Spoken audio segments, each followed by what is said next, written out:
welcome to all our viewers in Nigeria and around the world to News, AM News on Global Television. Coming to you live from the nation's capital, Abuja. I am Ramsey Enoch. A quick reminder that Global Television is on DSTV channel 365 and Star Times 276.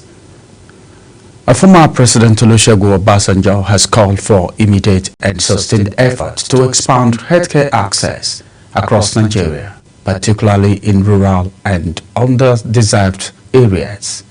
Speaking at the unveiling of the Care 365 Health Hub in Abuja, Obasanjo emphasized that healthcare is a universal necessity, remarking only the dead are not concerned about health.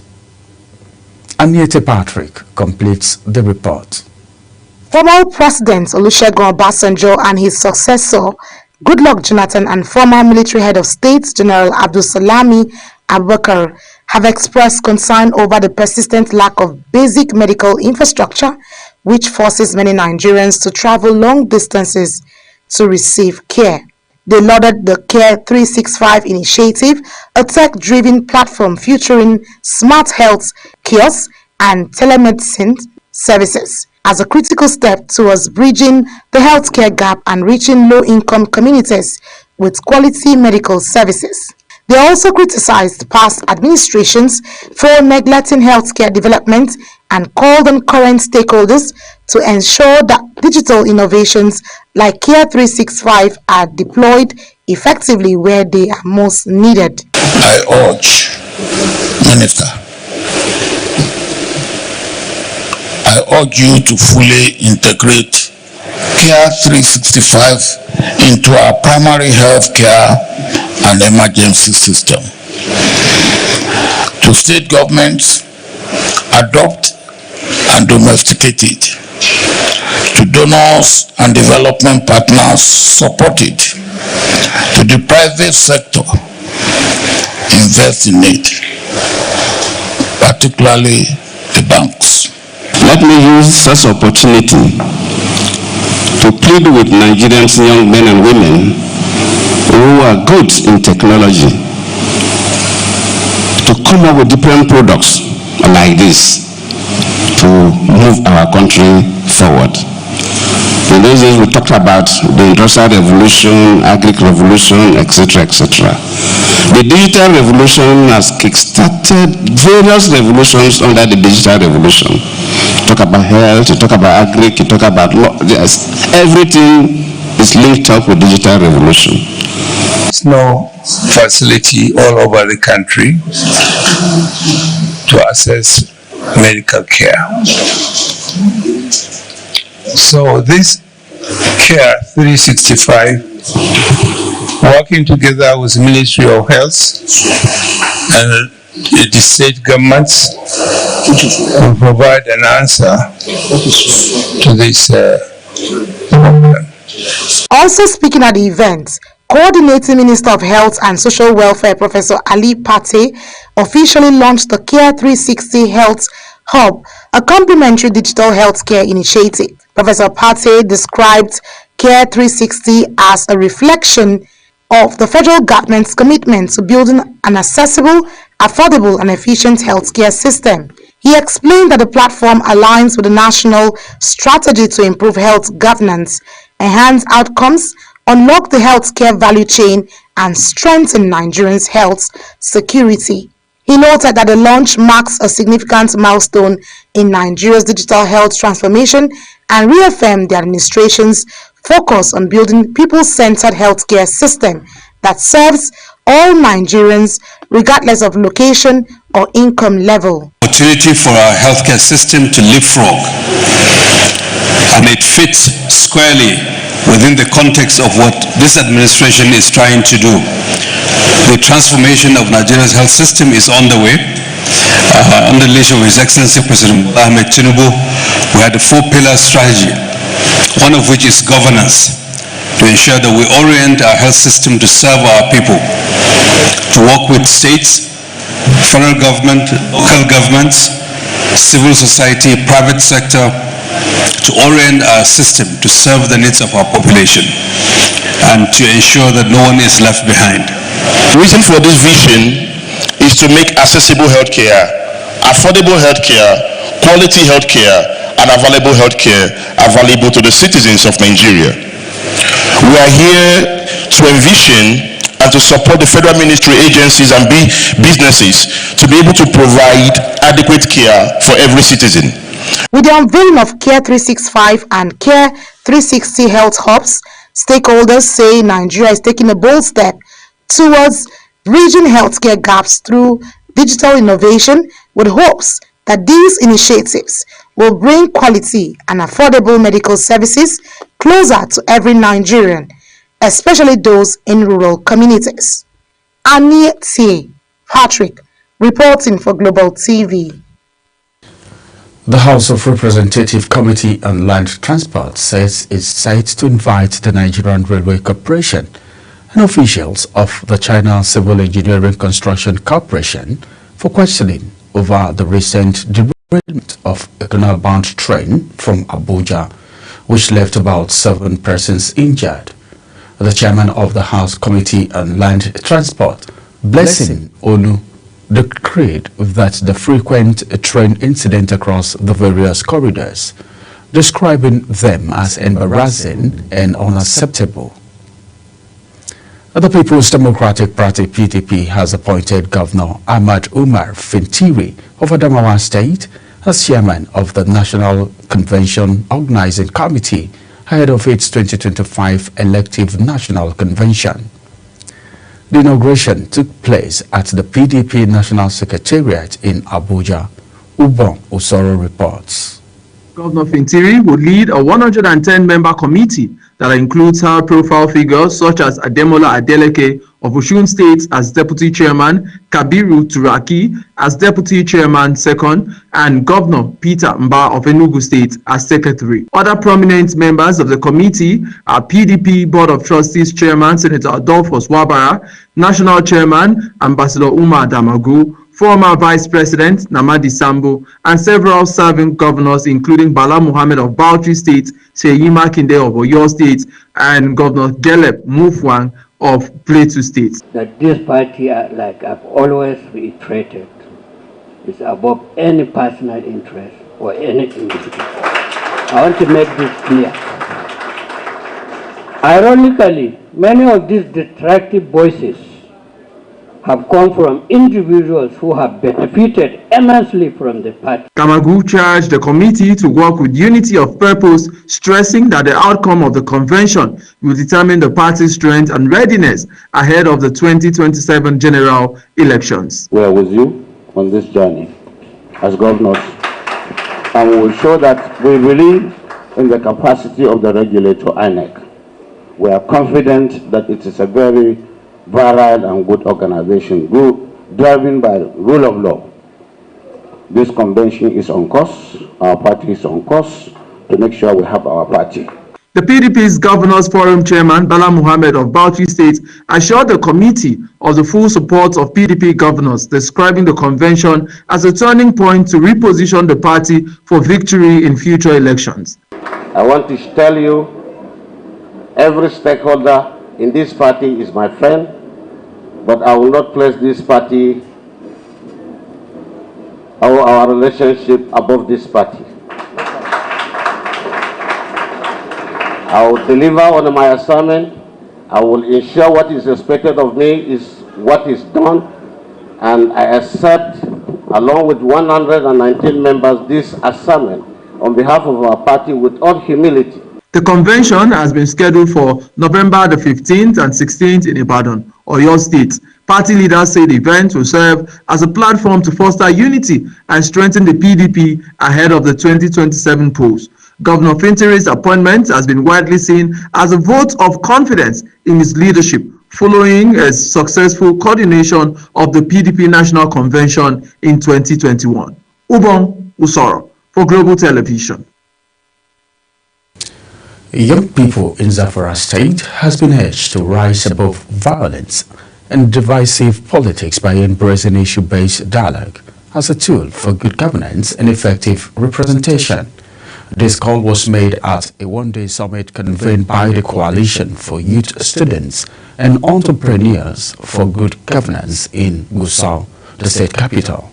Sadia Yakubu reports. The one-day summit brought together youth, students, entrepreneurs and other stakeholders from across the 14 local government areas of Zamfara State. The keynote speaker, Dr. Abdurrahuf Abdullahi, says the focus is to sensitize young people on the need to pursue civic engagement through peaceful and issue-based dialogue. He stressed that integrity and truthfulness should guide youth as they play active roles in governance. Number one, as a good leader, you must be intelligent. A dull person does not lead a nation. A dull person does not lead people. Intelligence will warrant you the ability to be able to put 1, 2, 3 together and get yourself out of a complex situation without being... Lead discussant and former youth leader Lukman Majidadi urged young people to go beyond being followers and aspire to leadership positions.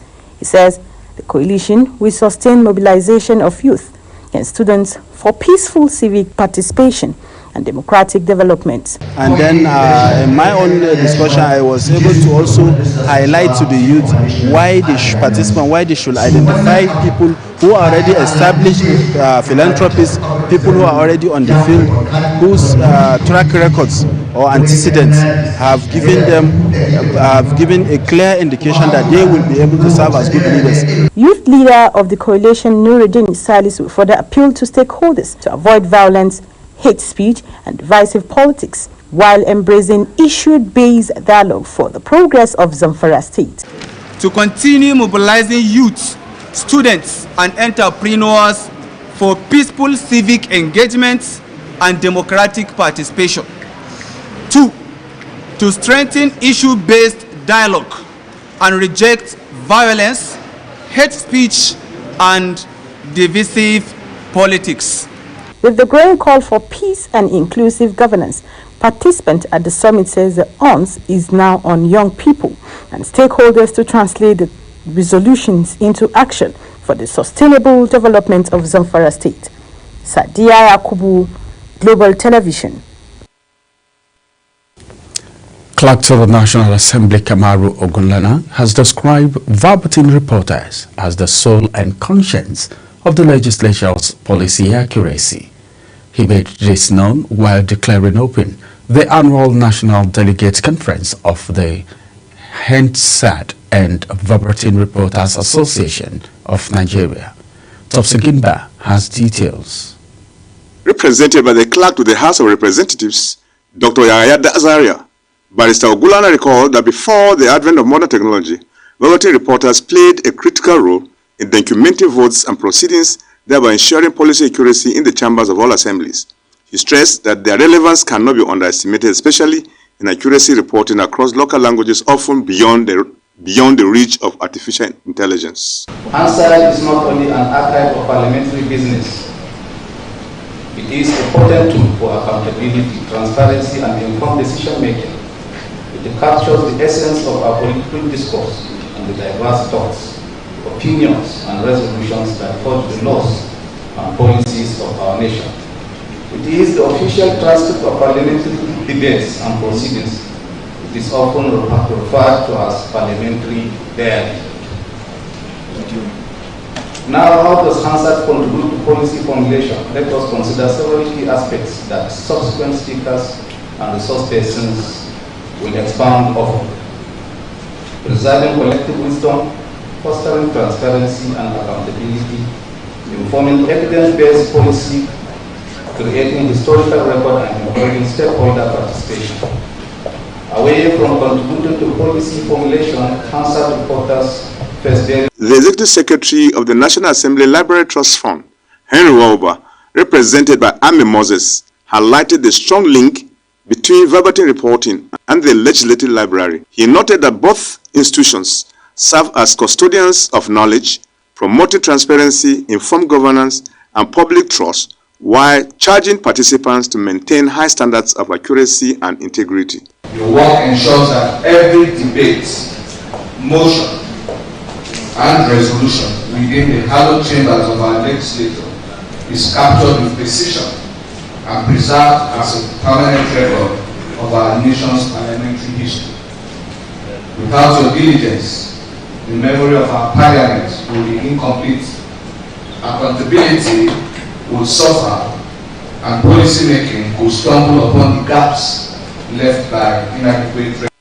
President of the Hansat and Verbatim Reporters of Nigeria, Comrade Gobina Drisu, urged members to continue as pillars of accountability and transparency.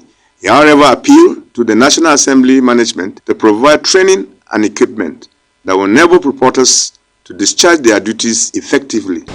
Without Hansat, much of our legislative history would be lost, and the progression of our democracy will remain undocumented. The theme of this conference underscores a profound truth. Hansat is more than a record of proceedings. It is a tool for growth. For lawmakers, Hansat provides an accurate reference point. It enables them to track legislative intent, understand the history behind bills, and ensure consistency in lawmaking. The two-day conference is expected to chart a new course for strengthening legislative reporting and enhancing democratic accountability. Topsy Gimba, reporting for Global Television News. You're watching the live broadcast of AM News on Global Television. AM News returns after this break.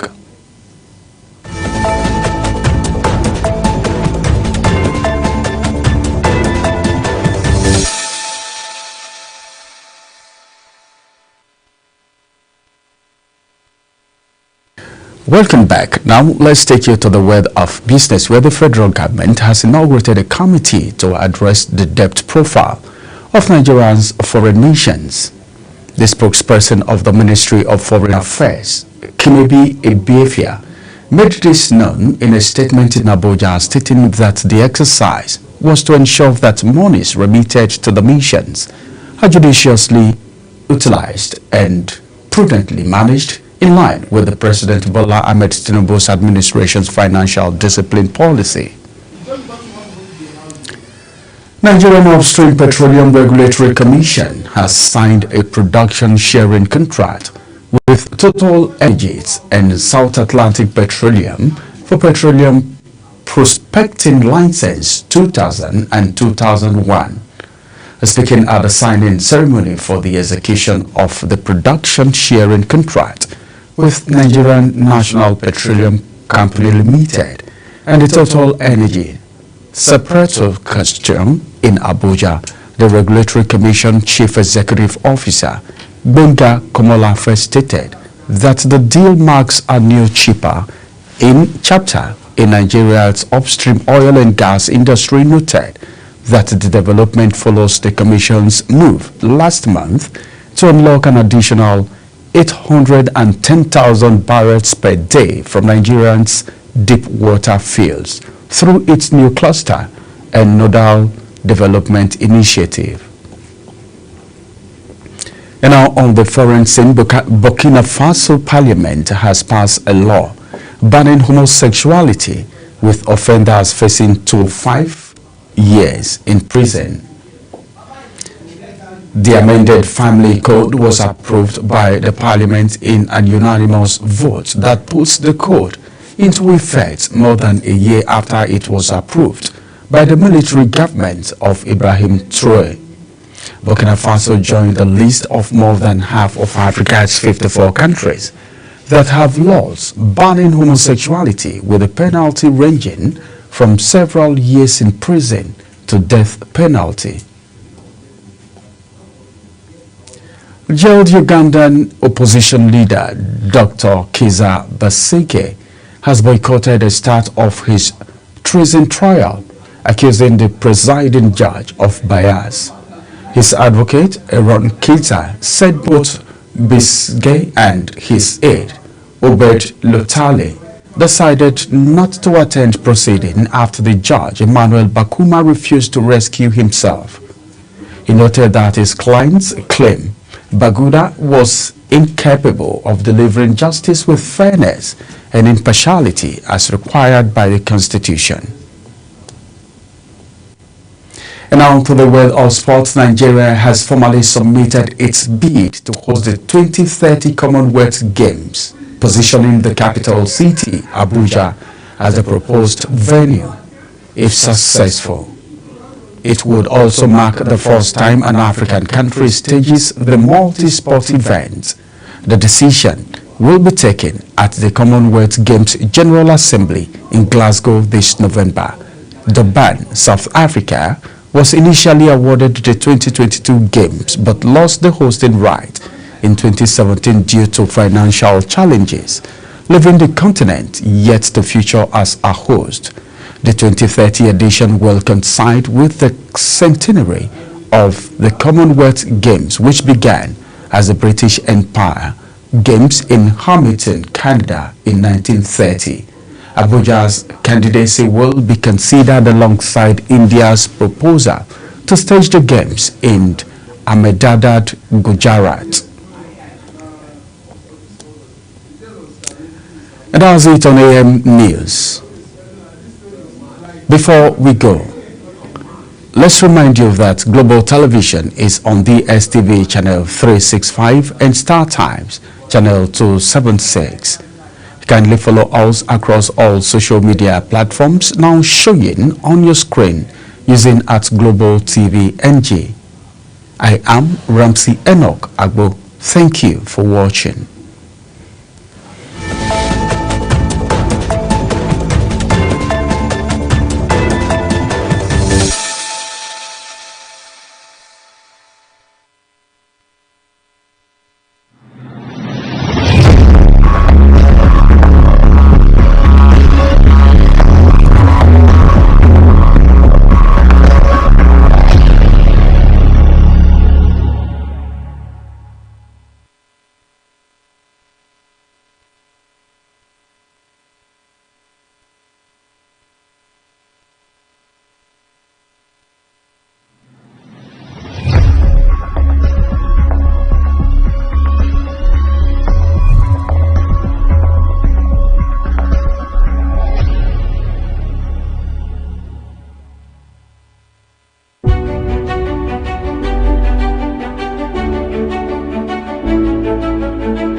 Global Morning is your top morning show here on Global Television. We bring you fresh news updates daily while delving into a variety of current affairs and topics. And at the same time, keeping you well informed about important events, both national and internationals. Global Morning serves as a valuable source of information, helping viewers like you start your day well informed. Stay connected from Monday through Sunday to a wide range of latest news making rounds on Global Morning. We're on the road to protest. And the president meets all of our demands.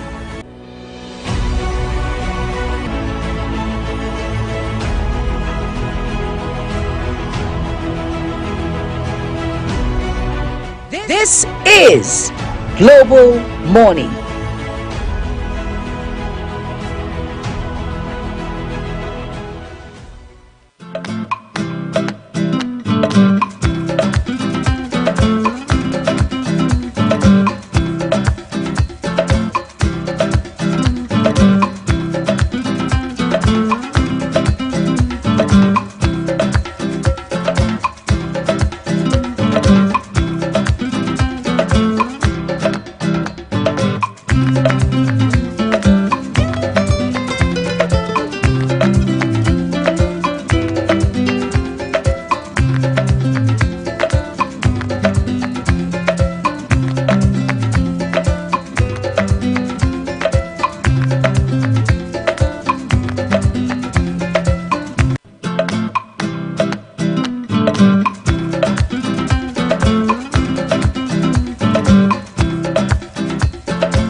Global Morning is your top morning show here on Global Television. We bring you fresh news updates daily while delving into a variety of current affairs and topics.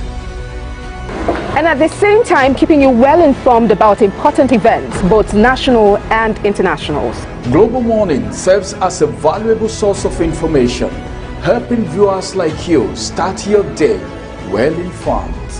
Stay connected from Monday through Sunday to a wide range of latest news making rounds on Global Morning. We're on the road to protest. And the president meets all of our demands.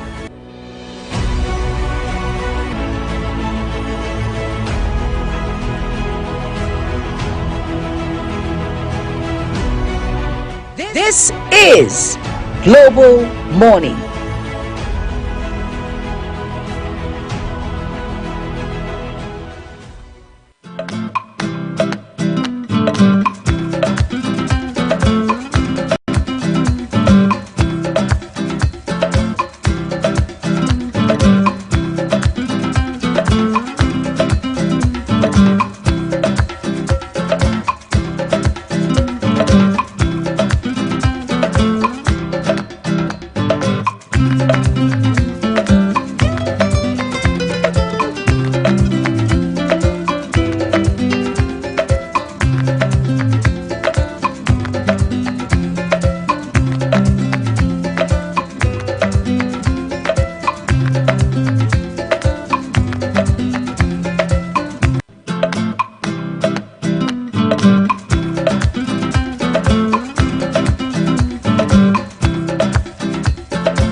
Morning is your top morning show here on Global Television. We bring you fresh news updates daily while delving into a variety of current affairs and topics.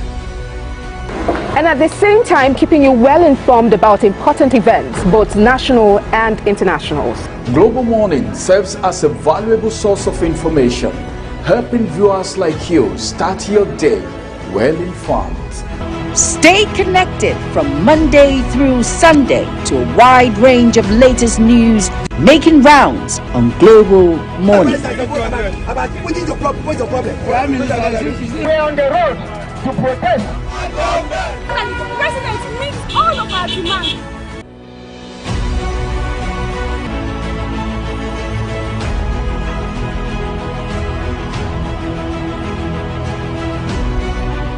This is Global Morning.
It's a great morning, no doubt about that. As always, we are elated and also grateful knowing that you're joining us here on the program. This is Global Television, and we're pleased to welcome you to Global Morning. I'm Uyi Agbomofuegbe, the man who ran away for a while.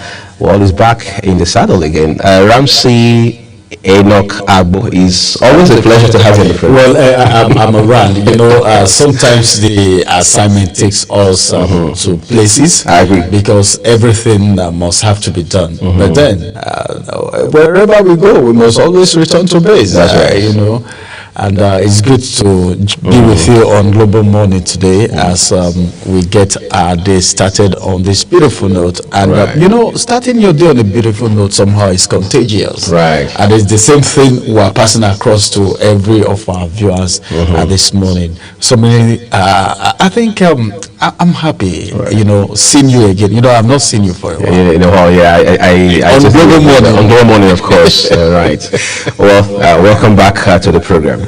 It's a great day, like we said, and of course, no better time to be alive than now. Weather in Abuja, well, a bit cloudy, just like the weatherman has told us. Still doing 23 degrees today, and it's going to feel like 25 degrees for the most part. So just plan your day around it.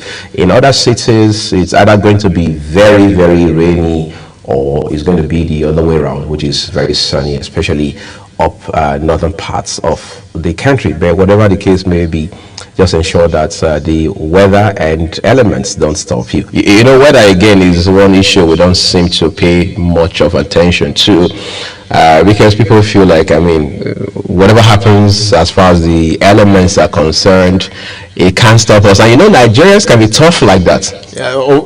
I was speaking with someone some times back, and I said, do Nigerians even care about weather? Because they know it's either rainy season, right, or it is winter. You know, so Nigerians will know that, well, it's going to rain. If the rain meets you anywhere, that is it. Whether the weather is clear for your flight to move from one location to the other, you don't care. Life goes on. Life goes on until you get into the aircraft and you begin to hear announcements. Well, the weather is cloudy, is this, is not clear, and all of that. They begin to like, oh, and I didn't check the weather. But then in places like Lagos and Port Harcourt, I could remember when I was in Port Harcourt, the first thing I do every morning is to check the weather report before I go out. The weather report for that day determine how I'm going to dress, because you're going out, it's either you're not driving, you're going to be forced to jump from one car to the other, or you need to commute and all of that. And if it's a rainy day, you don't have any option. It's compulsory that you are going to be dressed. So you be careful the kind of things you put on. And unfortunately, if you live in a flood-prone area, the rest is history. You know, the kind of shoes to wear, and of course the kind of trouser to put on. So I think it's so good that we are now making Nigerians know the importance of getting to know what the weather is saying for each day. Talking about weather, it feels different for Nigerians who live in the United Kingdom. Now, of course, that also applies to several other nationalities. The United Kingdom is now saying to those who probably have overstayed their visas, or, well, you came for study, now your study is done and over with, you've got to go back. Now, there's nothing really new about that. However, it has come to a point now where the authorities in the United Kingdom are now saying to these nationals, of course, you know, Nigeria is always the chunk of it, to say, look, I mean, they are emailing you, they are texting you, and we're even hearing that there could also be an additional measure for officers to come to homes and practically have to enforce removal. You know how you have this large community of Nigerians across the United Kingdom and things like that. And the last couple of years, up till late 2014, I mean 2024 I should say, we've had Nigerians in droves going to the UK for study. And then the policy at the time would allow Ramsey, for example, to come over with his family, what they call dependents and all of that. And many Nigerians took advantage of that migration window, right, to go study for masters or whatever it is, and that way you're able to move your family and things like that. All right, and then you have those who probably didn't even have to move family or anything. They went there all by themselves, and all of that is changing. Of course, by January this year, that policy had radically been reviewed in such a way that if Ramsey decides to go study in the UK, he's not allowed to bring his family unless he wants to use a different path altogether. And now what is happening is such that experts are now telling us we're going to see a very, if you like, aggressive return of Nigerians back home, because the sponsorship thing in the UK is also, I mean, has also been reviewed in such a way that there are jobs, there are fields of work where you either don't have sponsorship, or the rules are so stringent that those who understand immigration policy are now telling us that most Nigerians are not going to be able to fulfill this new set of requirements. I'm not here to change your plans about traveling abroad. Well, in fact, traveling abroad, I'm one of those that so much believe in this country. If I'm going to travel abroad, I'm going to do it in a very smart way, such that I'll be going and coming. I'll be an investor. Their countries would want me to come invest in their country and return back. That's the vision. And of course, I'm coming to talk about this policy coming up now, you know, some Nigerians don't plan.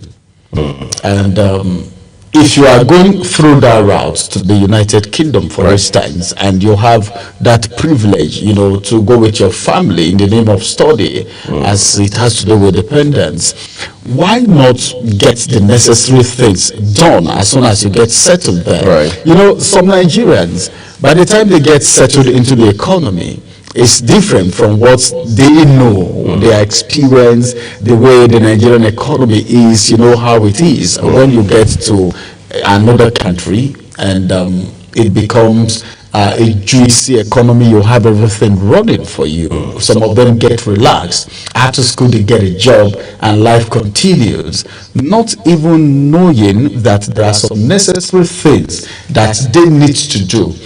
Don't be shocked that there are some persons living abroad, UK, US, that are running from pillar to pole all the time when they see immigration officers, because they don't have the necessary papers, the permits that allows them to live in that country. Before now, it was very easy. And that's why my pastor will always say you need to make sense on time. Every opportunity you have, take advantage of it and make sense on time, because time will not wait for you. That's right. And things are changing.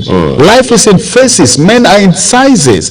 You know, what you should do, the number one thing you should do is, at least by the time you get settled into these countries, do the necessary papers and get settled. This thing, it will amaze you that it's not going to affect everybody. Right. And now it's too late. So how would it feel like now? Some of them are thinking, I don't know, but if unfortunately they get deported, what would be the next line of action? What would they do? Would they want to move from the United Kingdom to another country? I can remember someone told me that what they do back then at the United Arab Emirates is, by the time your papers are expiring, it is compulsory that you need to move out of that country, get it renewed again, and return back. So what they were doing then is they will just go to a close-by country, very close, maybe by train or something, or by road, and get their papers worked on again and returned back. Doing all of that, why not do something that will make you a permanent resident? Well, again, Ramsey's points are very clear and salient. You have to make hay while the sun shines. As they say, that's the idea. Take advantage of every opportunity that comes your way. All right, let's take a break at this point. When we return, we'll give you insights into our conversations on the program today.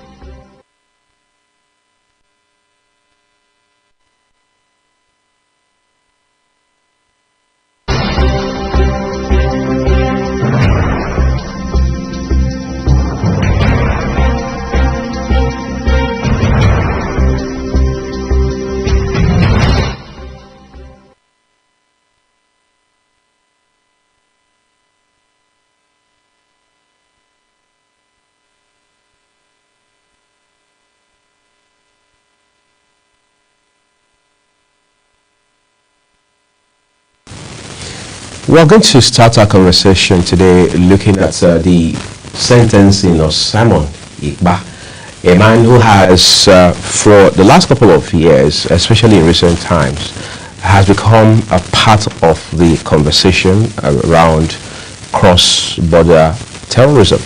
There are those who say that even before now, he had been fingered in being one of the figures behind the trouble or the chaos and in fact criminality that we're going to see in the southeastern part of Nigeria.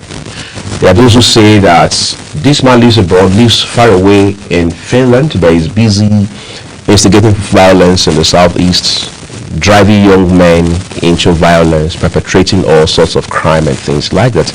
And today we are yet to recover from those moves. Others say, well, the man was just busy trying to contribute to the efforts to ensure that the Southeast gets justice. You know, that region of the country is not, as it were, marginalized and things like that. But all of that probably is history now, because the man has not only been apprehended, investigated, prosecuted, and eventually sentenced.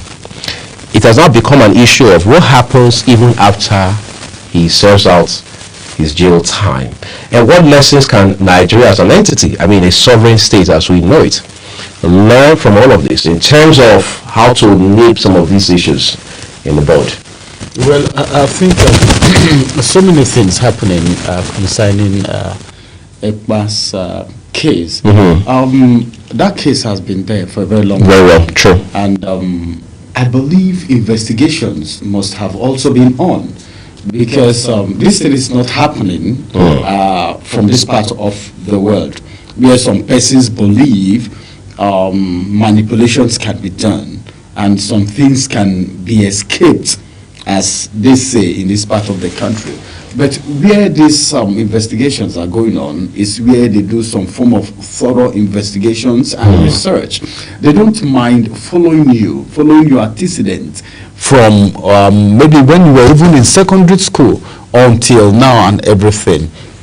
But this is happening in a different country right now, but Nigeria is not out of it.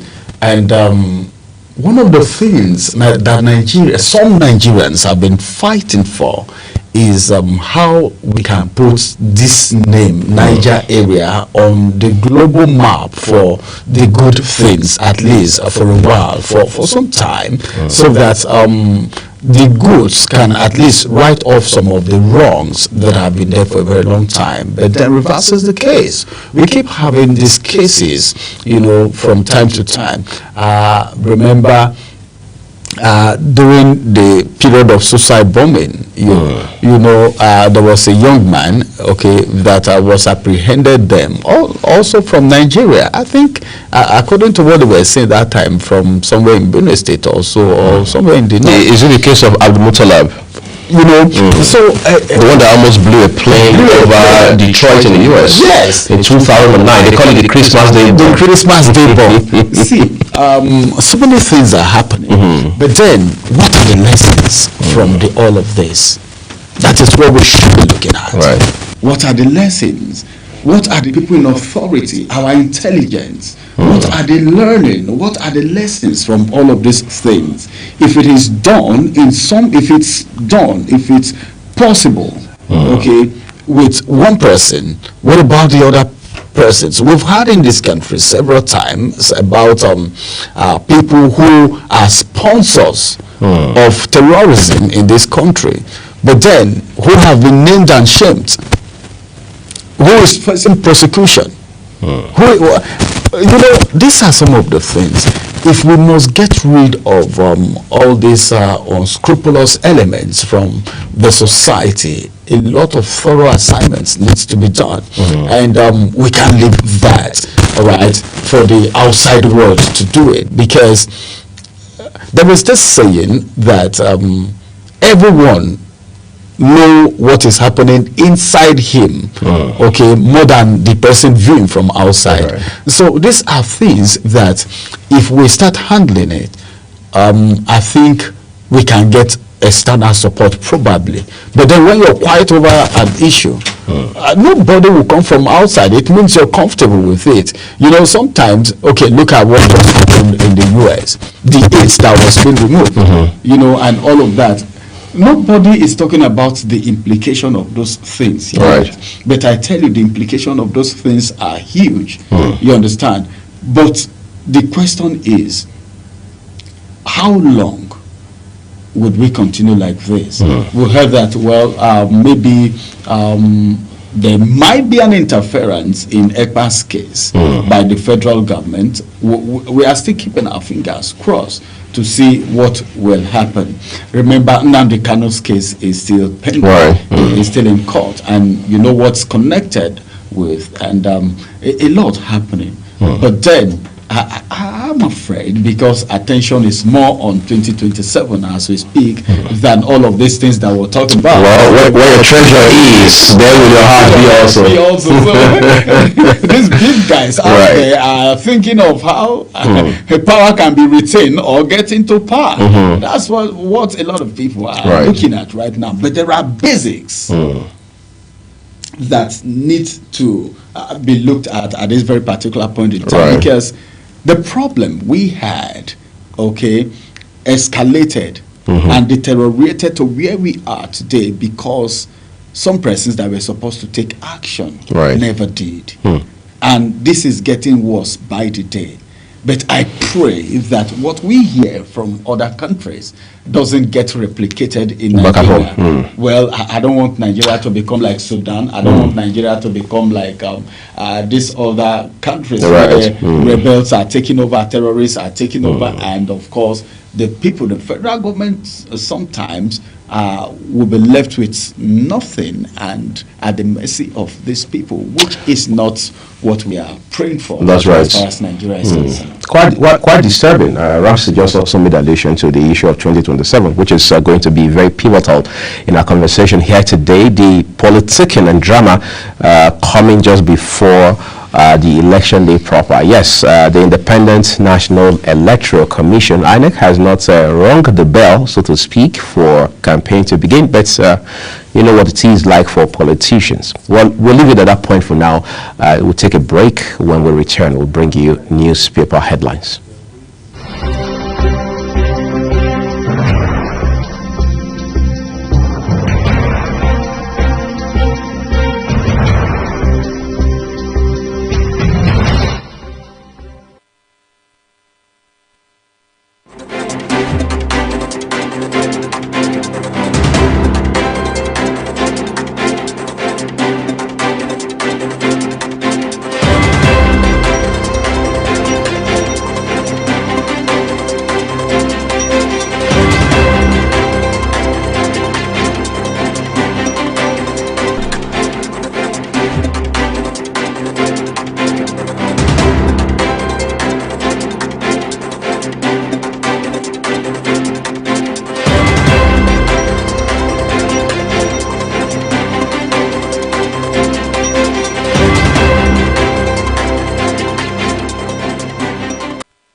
Many thanks for staying with us. Now it's time for us to take you through the national dailies and see what the papers have for us today. In fact, so many things are happening, but then we need to bring you to speed with some of the happenings in Nigeria. We can't finish talking about everything, but the few that we can bring your way this morning, we'll just bring you to speed with the headlines as we see what the Daily Trust newspaper is saying this morning. On the Daily Trust newspaper, I have some very striking headlines here, even though they are not much. This one says, Tinubu sets aside NTA appointments, recalls DG, ED News. Okay, Obasanjo Abdulsalami Jonathan push for accessible health care.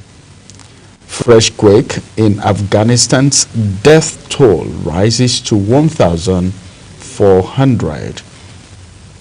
And now this one says President meets CPC bloc, says Nigeria not borrowing locally. PDP insists on convention despite new demands from Wike's camp. Well, the People's Democratic Party, I think it's a book to really study. So if you know what I'm talking about, then you should also know that 2027 is pregnant. Experts predict Naira stability. CBN injects fresh $50 million. Super Eagles hit camp for World Cup qualifiers. All eyes on the Super Eagles. It is a must qualify for the Super Eagles. Now to the big story, which is going to be the last. Talks disrupt Katsina elders meeting. One rider to that story, and the rider says Asrada leads stakeholders to Tinubu. And that's going to be the size of the headlines from the Daily Trust newspaper this morning. All right, let's flip it over now to the News Direct. That is the Nigerian News Direct. We'll begin with the headlines above the nameplate for you. All right, here, top left corner says Sanwo-Olu reaffirms commitment to women empowerment as 1,700 receive working tools. Funds for bandits flow under Office of the National Security Advisors Watch. That's El-Rufai making allegations there, with a rider that says accuses Kaduna governor of stifling opposition. And then we have the Star story that reads, says National Convention. No single individual can dictate for party. PDP challenges Wike, Fayose, others. Two riders also accompany that headline here. It says, as party inaugurates convention committee, Bala Muhammad lambasts Wike's faction as faction of fools. Well, words need to be watched now. Let's take it a bit further down for you. It says, you can resign freely, no more compulsory 15-year service, court tells security operatives.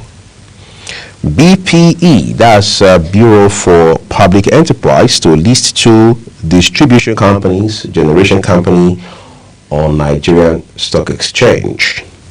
All right, those are your headlines from Nigerian News Direct this morning. Let's move things up now to the Nigerian Tribune.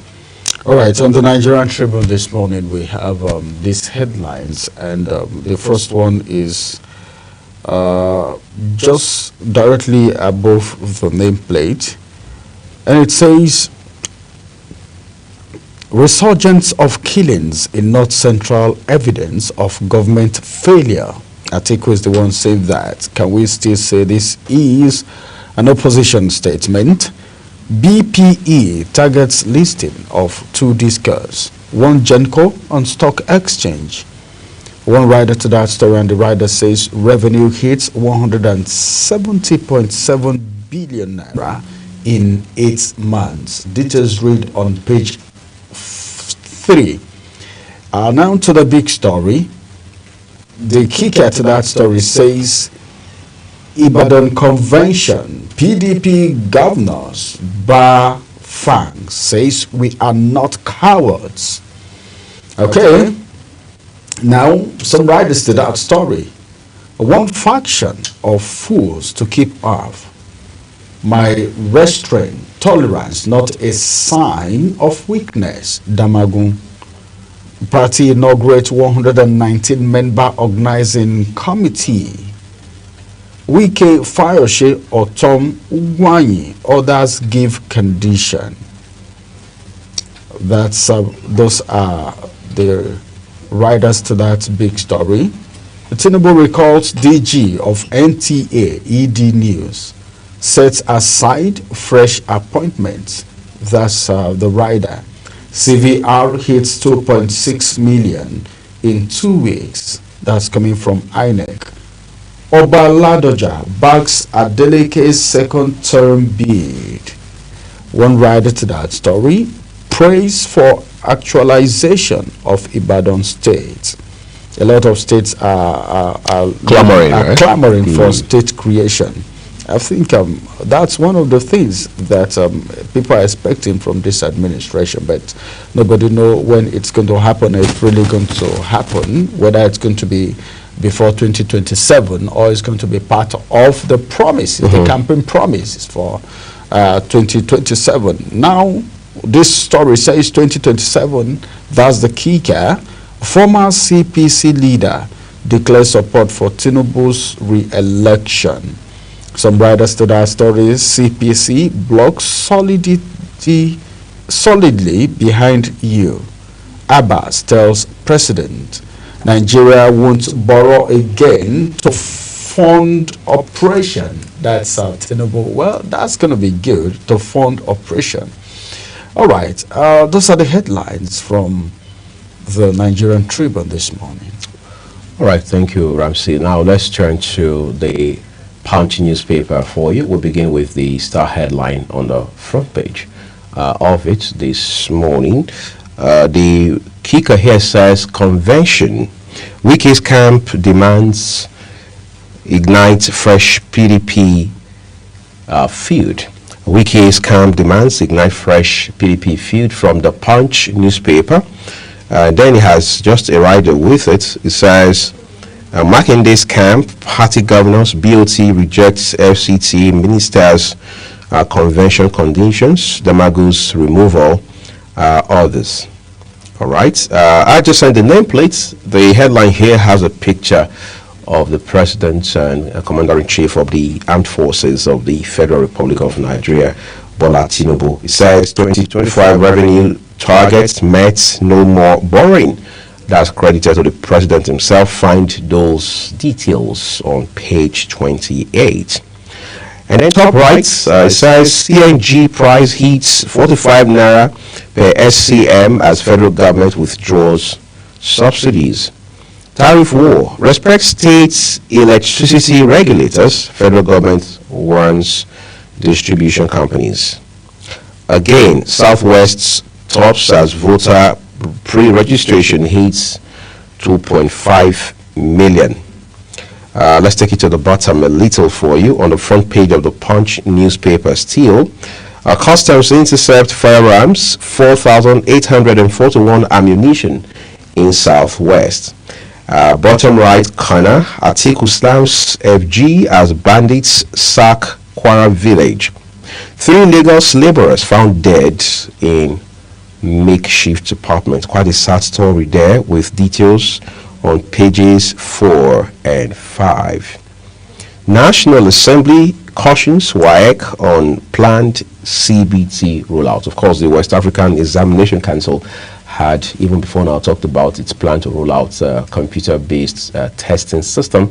But the National Assembly now is warning that the council needs to be very cautious, very careful about these technology rollouts. Well, just grab a copy of the Punch newspaper, read up details for yourself as we turn to the Daily Times newspaper for you now to bring you headlines from there.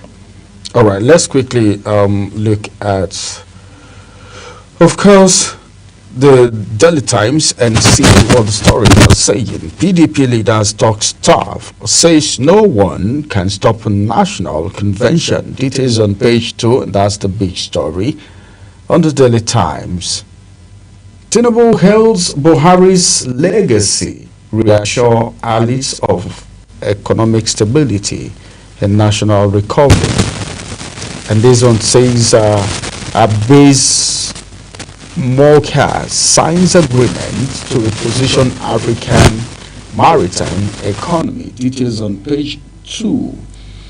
More headlines from the Daily Times. Court reminds 24-year-old over attempted murder and arson.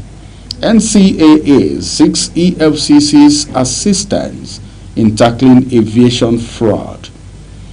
EPA's conviction reaffirms commitment to fight against terrorism, says CDS. I saw this story from yesterday and I was like, all right, I think we should also be looking at Nigeria's contribution to some of these convictions. FCTA moves to reclaim River Park Estate lands, declare developer trespassers. Details on page 12. That is River Park Estates lands. All right. Okay, that's going to be the size of the headlines from the Daily Times newspaper this morning. All right, let's walk you through our last paper this morning, everyone. That will be the Nation newspaper. All right, above the nameplate, top left corner, a picture of Vice President Kashim Shettima. Reads Shettima to presidents, I won't take our bond for granted. Lagos to host electric power boat championship. That's coming from the sports corner. Adjacent university lecturers withdraw service over unpaid salaries. Nigeria braces for cyber digital diplomacy, says Chuga. That's the Minister of Foreign Affairs, Ambassador Yusuf Chuga. All right, what's the big one here? It says BPE to list 2 discos, Joinco on stock exchange. 60-year-old delivered of babies at Abuad Teaching Hospital. Those interesting details are waiting on page 5 of the Nation newspaper today, and that brings us to the star headline.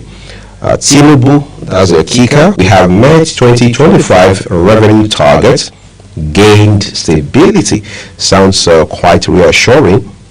Our government in diversifying to agric non-oil sector. Abbas al-Bakura lead Buhari's men to pledge support. Oh, that sounds like a faction or a fraction of the CPC bloc as we know it. All right, so let's see what here with a picture of the Minister of the FCT, Nyesom Wike. Says Wike camp gives conditions for PDP convention to hold. The 2 writers here tell us group insists on Congress's rule of law. We can't be intimidated, says Bala Mohammed. That is the governor of Borji State. And lastly is the headline on the foot of the paper here. It reads, ex-IG Arase served with honor, dignity, say Jonathan Ehindero. You can read all those details on page 4 of the Nation newspaper. Incidentally, that's what we're leaving it with the papers for you at this point this morning. Do well to read up details so you can be guided through the details of the news. Also remember that as we bring you these headlines here on Global Morning, they are just as published by their respective publishers. Global Television does not in any way make contribution to them. We'll take a quick break now, everyone. When we return, it will be time to join Ogochukwu Mobuno on Social Bars.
Your top morning show here on Global Television.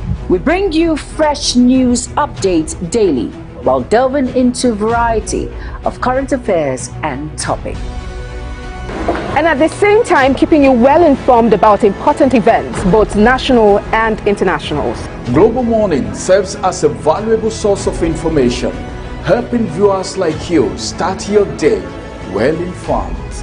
Stay connected from Monday through Sunday to a wide range of latest news making rounds on Global Morning. We're on the road to protest. And the president meets all of our demands.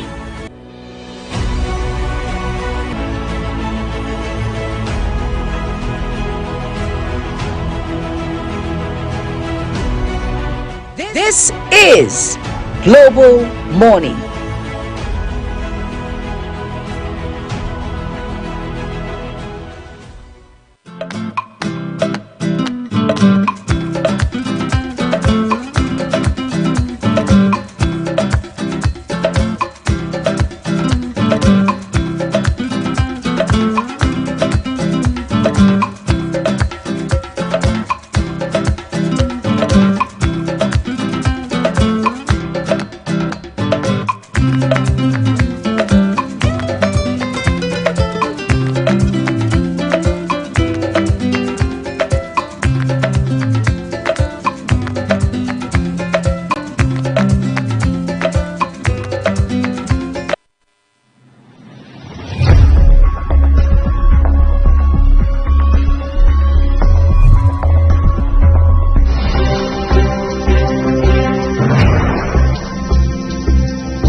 Good morning, the Global Morning crew, and good morning to you, my viewers. I am Ogochukwu Mobno.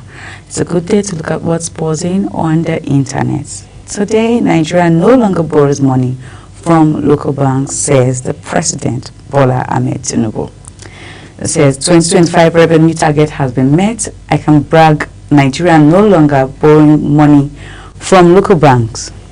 President Bola Ahmed Tinubu has announced that the federal government is no longer borrowing from domestic banks, citing a significant revenue breakthrough driven by non-oil sector. The president disclosed this on Tuesday, September 2nd, during a meeting with members of the Buhari organization led by former Nasarawa State Governor Senator Tanko Al-Mukaru at the presidential villa. According to the president, Nigeria met its annual revenue target August, attributing the achievements to robust non-oil revenue performance. The economy is stabilized. Nobody is trading piece of paper for exchange rate anymore. We are going up. Today, I'm standing before you. I can brag that Nigeria is no longer borrowing a dime from local banks. The revenue we have met We've met our revenue targets of the whole year. We've met it in August. Non-oil, if non-oil revenue is doing well, then we have no fear of whatever Trump is doing on the other side, he said. Well, I don't know how to believe this, but then I think it is even, I think we like action. Nigerians like actions and just words. And I must tell you that so far I've actually been hearing words, speeches from different angles. And I don't know how well it is or how this speech is really going down well with Nigerians. But we're going to be taking comments from social media as regards this speech by the president. And the first one is coming from Diane Gibbs. And Diane says, "We are not borrowing from local banks, international banks, Uncle. What are we doing? Are we still borrowing from international banks?" Well, the second comment is coming from Richard Chingi. And Chingi says, "Nigeria is always borrowing without any significant effect on the economy. Borrowing in the name of Nigeria, then loots to buy properties in their family or company names." The third comment is coming from 1823 Entertainment Limited, and it says, "It seems you people do not know how things are skyrocketed. With all these, your analysis was the common masses benefit." Yes, I think that's the question everyone is going to ask. Well, I'm not alone today. I have with me Uyi Agbomofuemi in the studio. Good morning, Uyi. Ogochukwu, good morning. Well, I don't want to say I was dazed the whole time you were talking, but what do I know? We're happy for Nigeria. I don't know what you want me to say, really. No, honestly, if you look at the comment section, if you listen while I was reading through the comment section, you hear people still lamenting. If you say we do not borrow from local banks, because he specified local banks, but then we still do other borrowing from international banks. So what is the difference? We still borrow. You see, thing is, well, you can't run an economy, you can't run a system without data, without figures, without numbers, of course, without funding. The message is very clear. The president is saying that a target has been set going into this current fiscal year, all right? Of course, you can't have a budgetary cycle where you don't also have fiscal target sets, how you're going to get the money to fund your budget, the sources and things like that. For Nigeria, it's primarily oil. The second is, okay, of course, you do from tax. We understand the Federal Inland Revenue Service, very soon to be called Nigerian Revenue Service, has been doing amazingly well, raking in trillions in that direction. Nigeria Customs, of course, and there you have agriculture doing a little here, a little there, and things like that. For a country that is not a stranger, at least especially in recent years, to borrowing for the purpose of paying salaries, this ordinarily should come as a piece of good news, should come as a relief. But then again, we also live in a country where government has not been sincere about the things it says over time. So people are asking two questions. First, for whatever it's worth, how true is this position as announced by the president himself? The second, and even more importantly, is how does it translate into economic value for the family living in the rural area, for the individual, the artisan, the everyday guy, the everyday lady who lives in any part of this country? You see, the elites, the political class, must understand that no matter how much of English or grammar we speak, until these efforts, until these results, until all of these announcements and pronouncements that we are making are able to manifest in form of something tangible that Nigerians can relate with, something that puts food on their table, provides them opportunities, provides them health care, and puts them on that pedestal as virtually every other country on the face of the earth, it is just going to be nothing better than politics. Finally, we're not hearing that it is 450 naira per SCM in terms of CNG. Now, don't forget, Ogochukwu, before now, CNG was doing 200, 250. And people say, look, this is the answer. This is the best alternative to fuel or petrol as we know it. But now, it will appear there's gradually becoming a competition between the price of fuel and that of CNG. Add to that, we are still dealing with the need to replicate CNG hubs across the country. So you don't have as many, not half as many CNG hubs in Nigeria as you have fuel stations dispersed across the country. So there are more fundamental issues that Nigeria wants to engage the president and indeed the government on. But this issue of saying that we have hit our targets, we are now stabilized as an economy, and therefore Nigeria will no longer borrow, is going to be such that demands will be made on the president to explain further. You know, when I was reading through and I saw we have hit our target, the question you will have, I asked myself, is what exactly was the target? Because you do not know if maybe his own target he has been able to hit it, but Nigerians are not convinced because you just said there may be a different target and the target for Nigeria. Do you even know the targets we had in the country?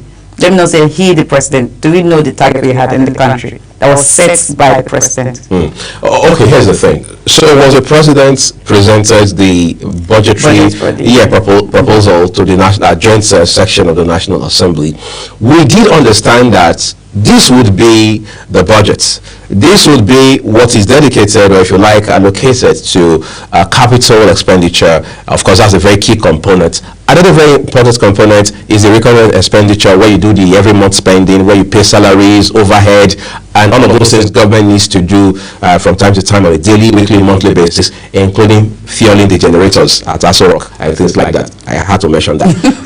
But the question is, how much were we going to borrow to be able to buffer, if you like, support whatever we're getting from oil and other sources of revenue for the country. Because remember, Ogochukwu, in 2016, when we were dealing with the recession, former Minister of Finance, Kemi Adeosun, had said very clearly that, look, for the foreseeable future, Nigeria will borrow.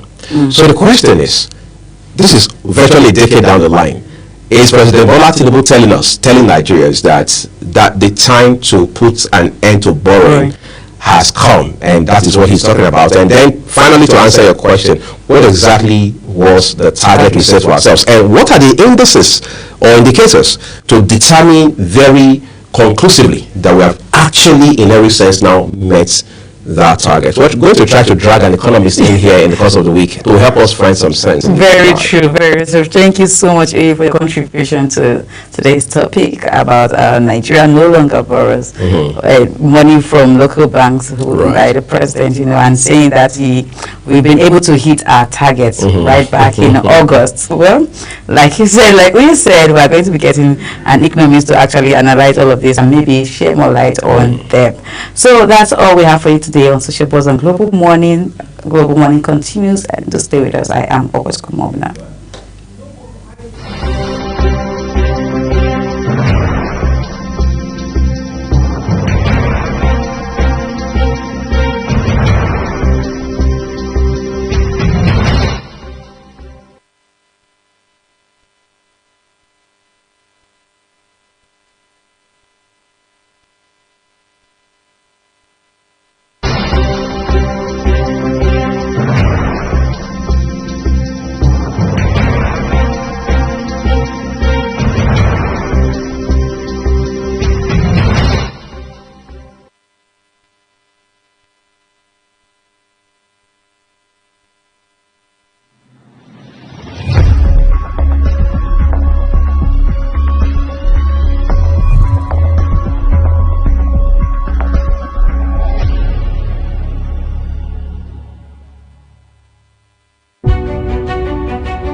Global Morning is your top morning show here on Global Television. We bring you fresh news updates daily while delving into a variety of current affairs and topics. And at the same time, keeping you well informed about important events, both national and international. Global Morning serves as a valuable source of information, helping viewers like you start your day well informed. Stay connected from Monday through Sunday to a wide range of latest news making rounds on Global Morning. We're on the road to protest. And the president meets all of our demands.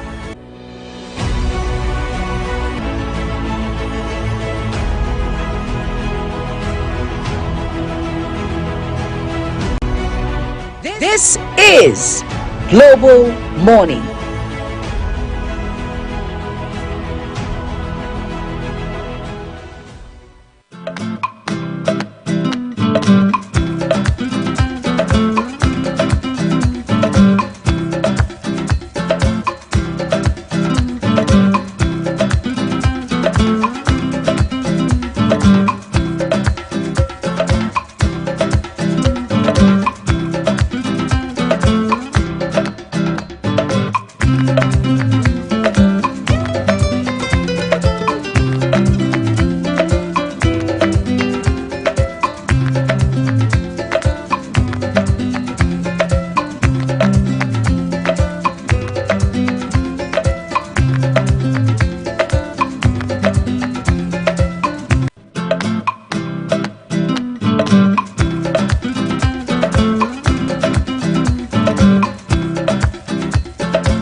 arrests of Simon Ikpa months ago had raised concerns as to what will happen going forward regarding his case. But today, all of that has been answered, given that he has been sentenced now to 6 years imprisonment. For many Nigerians, it is, dream come true.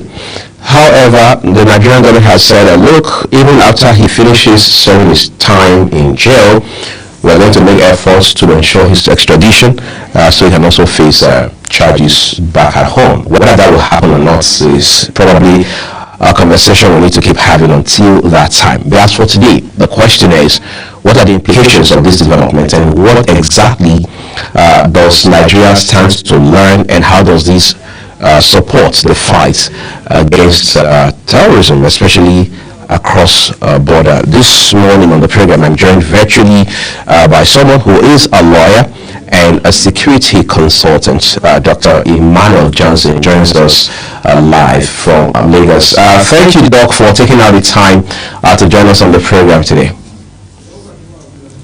Yes, good morning. How are you today? I'm very well, thank you. Okay. All right, let's begin from the fact that today the man in question, Simon Ikpa, has, if you like, been made to face the wrath of the law, at least beyond the shores of Nigeria. But talk to our viewers about what this precisely means for the fight against cross-border terrorism, especially from the standpoint of the fact that Mr. Ikpa has been closely associated with the unrest and violence in southeast Nigeria. Yeah, anyway, whatever way you look at it, these things are remotely connected somehow or the other. But then we will look at it at the significance, that's the impact of this sentencing of Mr. Simon Ikpa in Finland.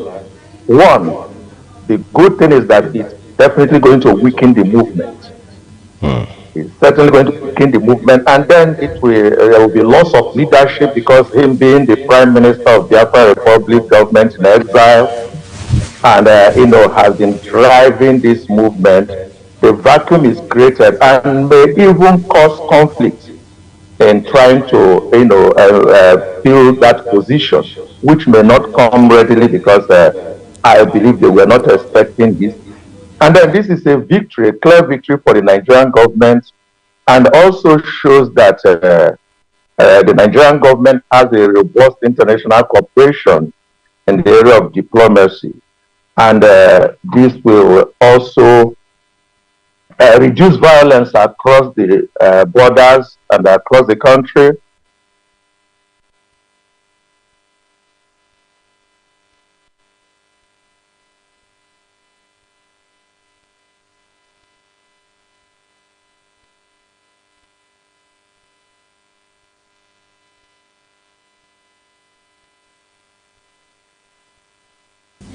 All right, I just hope we're not losing audio stream there with our guest, Dr. Johnson.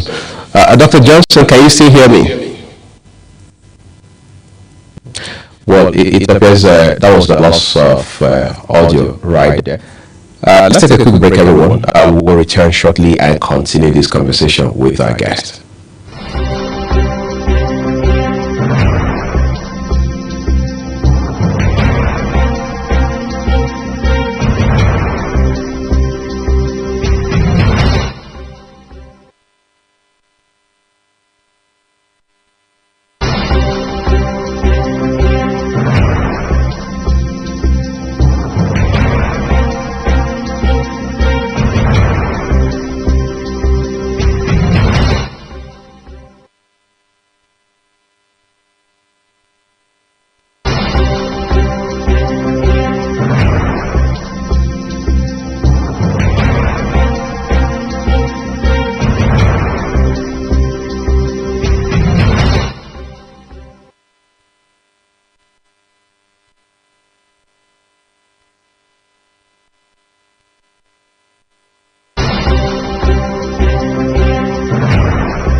Global Morning is your top morning show here on Global Television.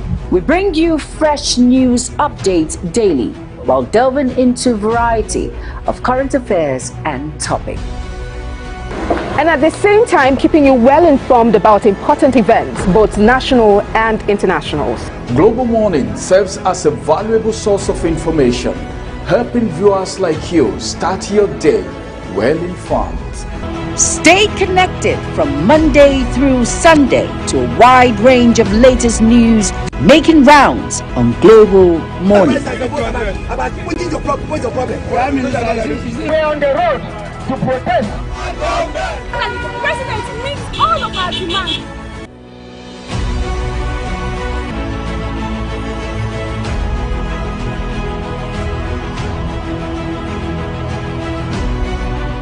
This is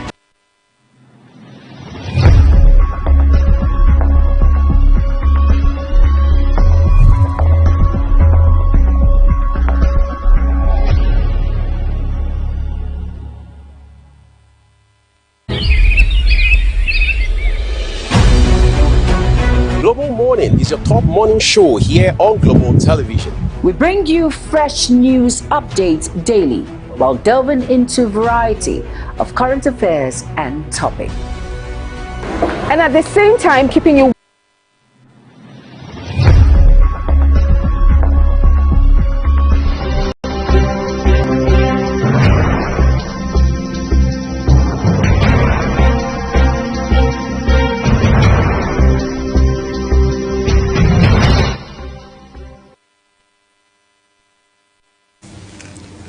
Dr. Benson, I understand that you're back with us. Would you like to just continue with your thoughts that you were sharing a while ago?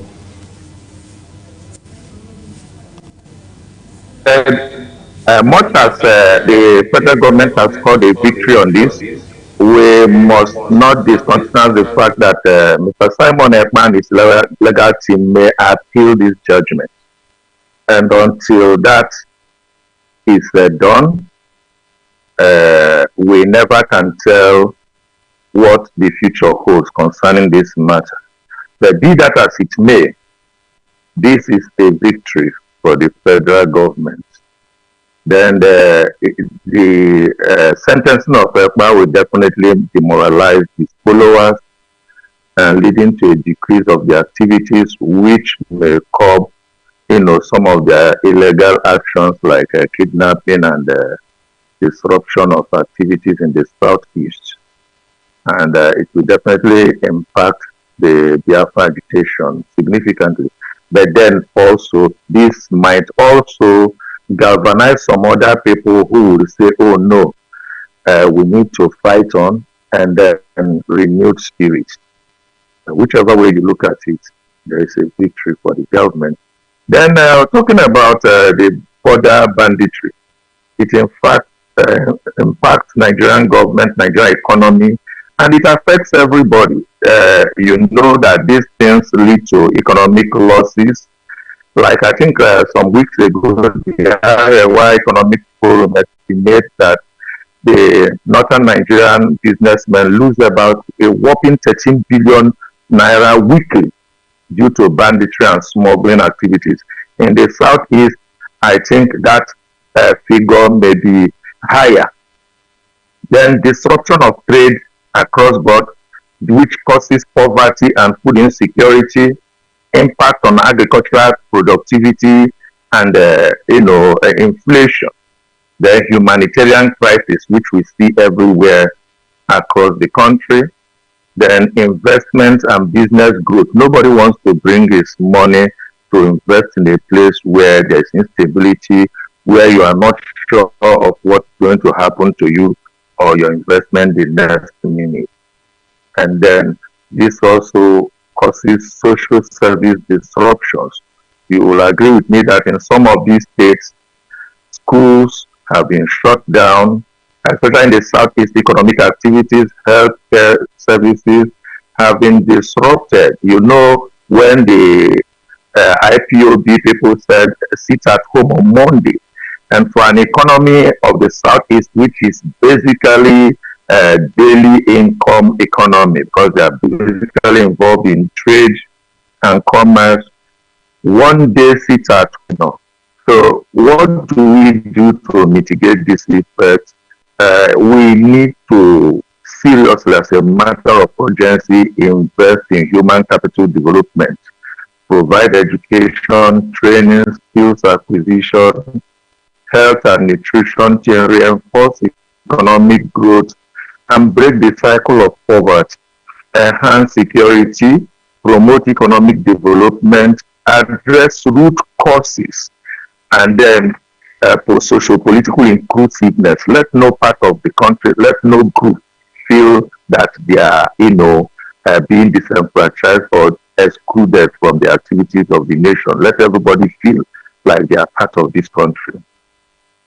Hello?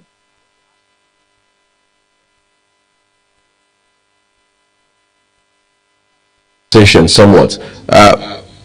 There are those who have argued that if Nigeria's relationship, diplomatic, if you like, relations with Finland had been very robust, like you mentioned, how is it that the whole time Nigeria does not seem to have a framework around mutual legal assistance such that would have allowed the country to extradite Mr. Ikpa from Finland so he can come face charges back at home?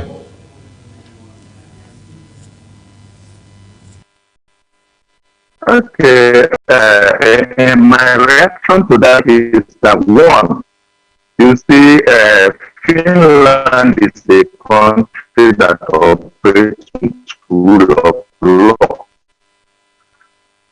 They have their own processes and procedure. And I want to believe that Nigerian government has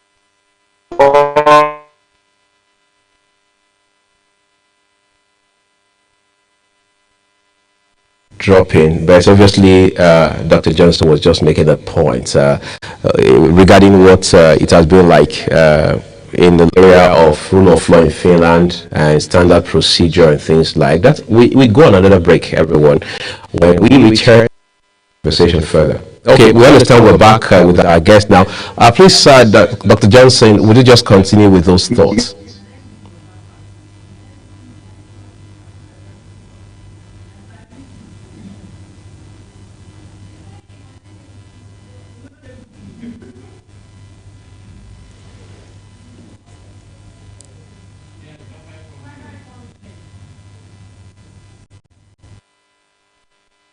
Okay, so we go on that break now, so we can address the audio issue, and then we're back shortly with the rest of the discussion.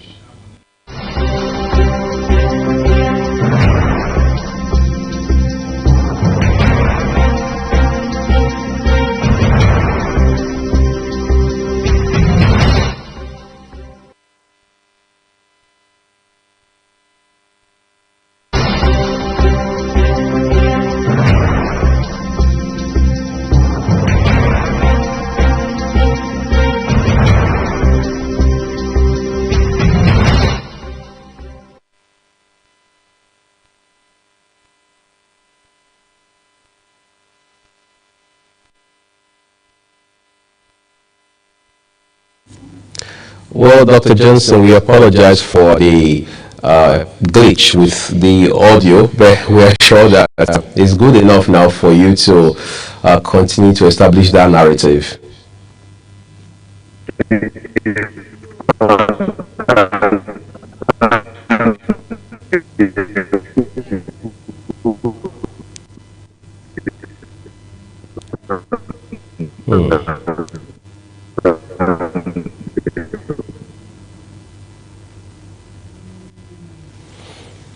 All right, it is very clear that this is a very severe audio glitch you're dealing with here. Maybe we'll take a break now. When we return, we'll find a way around this and just ensure that we still pull this conversation right in front of you. Do stay with us, everyone.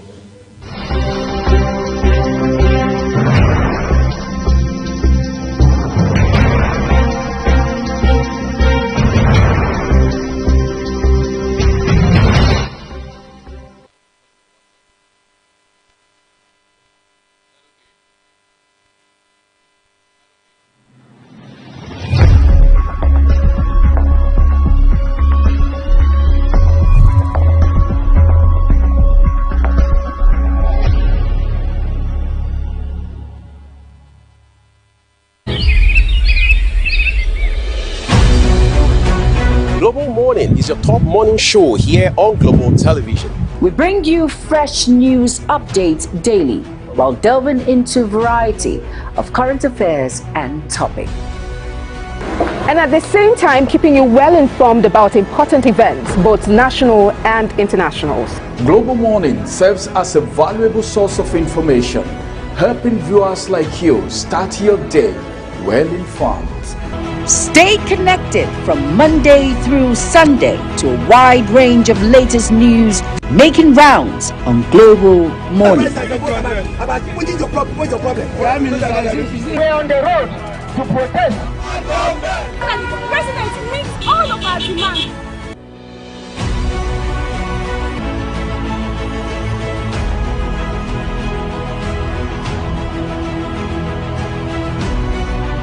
This is Global Morning.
All right, we have Dr. Johnson back with us on the program. So Doc, again, apologies. Can we just take it up from where we left off a while ago? Sure. Please, by all means. Okay, I was talking about how will Nigerian government tackle this cross-border banditry and violent crime effectively. We need to take a multifaceted approach and exercise willpower to deal with these things decisively. It's no longer a child's play, and I believe politics should not be played on this because lives are being lost on daily basis. Economic activities are truncated, and that is part of why we have the kind of economic woes we have currently. So, as a matter of urgency, they need to enhance border security. Strengthening border patrols is no longer depending on immigration and border. A full military action, full, effective access control to be shown. Meaning who is going up, what is going out. Then intelligence gathering and sharing, not just within the country, but also across the neighboring states. The joint task force is enough, but I think that they need to do more. Then we need to also enhance community-based security. Get the traditional institutions involved in this matter, especially in the border towns where traditional leaders, some of them have close affinity and even failure relationship with their neighbors across. Right. Border. You will agree that in part of the north, some of these borders are not well defined. So we need to get the traditional institutions involved to ensure that it's effective. Then socio-economic development, job creation. You see, when people are meaningfully involved in activities that will take care of their well-being, then chances of recruiting them into these vices will be limited. So when poverty is reduced, unemployment, it will help the situation. Then education and skill training. A person who is not educated, who does not have any meaningful skill, is a very useful tool. Right.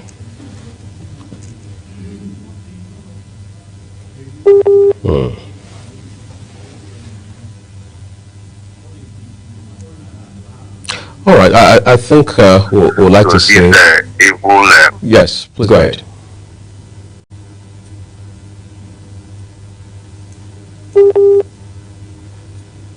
All right, we'd like to say big thank you to our guest, Dr. Johnson, for taking out the time this morning on the program. We'll go on a break now. Empowered and champion to reduce the bandits.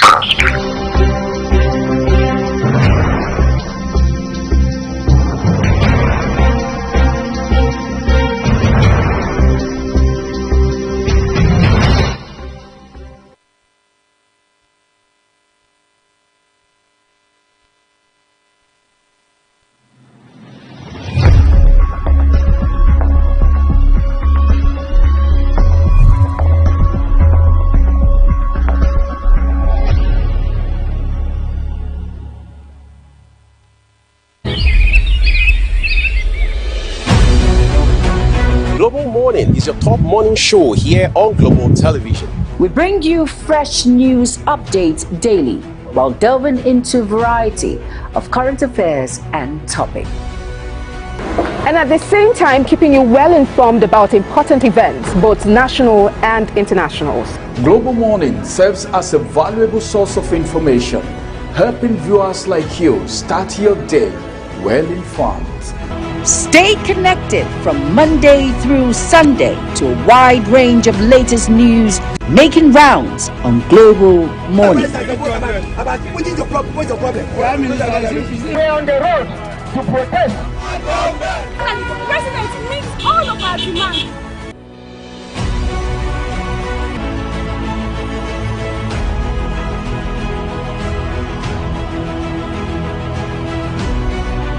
This is Global Morning.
is your top morning show here on Global Television. We bring you fresh news updates daily while delving into a variety of current affairs and topics. And at the same time, keeping you well informed about important events, both national and internationals. Global Morning serves as a valuable source of information, helping viewers like you start your day well informed. Stay connected from Monday through Sunday to a wide range of latest news, making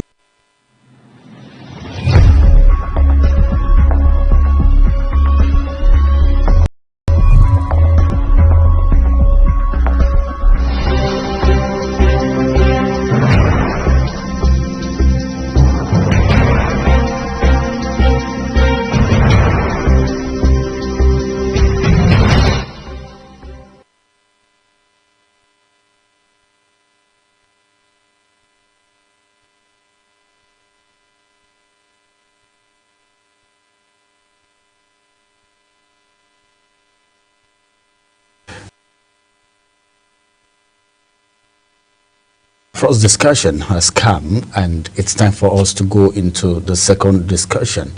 What then can we say? Preparation is heavy as far as 2027 is concerned, but there's something you can take away as far as politics is concerned, and that is opposition.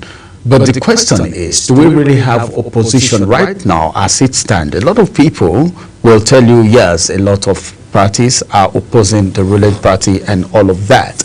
We'll look at all of those issues, and we'll also look at the issues emanating from Kaduna State. Because if you follow the antecedents of what has been happening in the media lately, it's becoming more like a game of blame. This is what you did. You started this. You brought us here. You supported these people. Why are you pulling at and all of that? The El-Rufai saga. We'll also look at those issues this morning.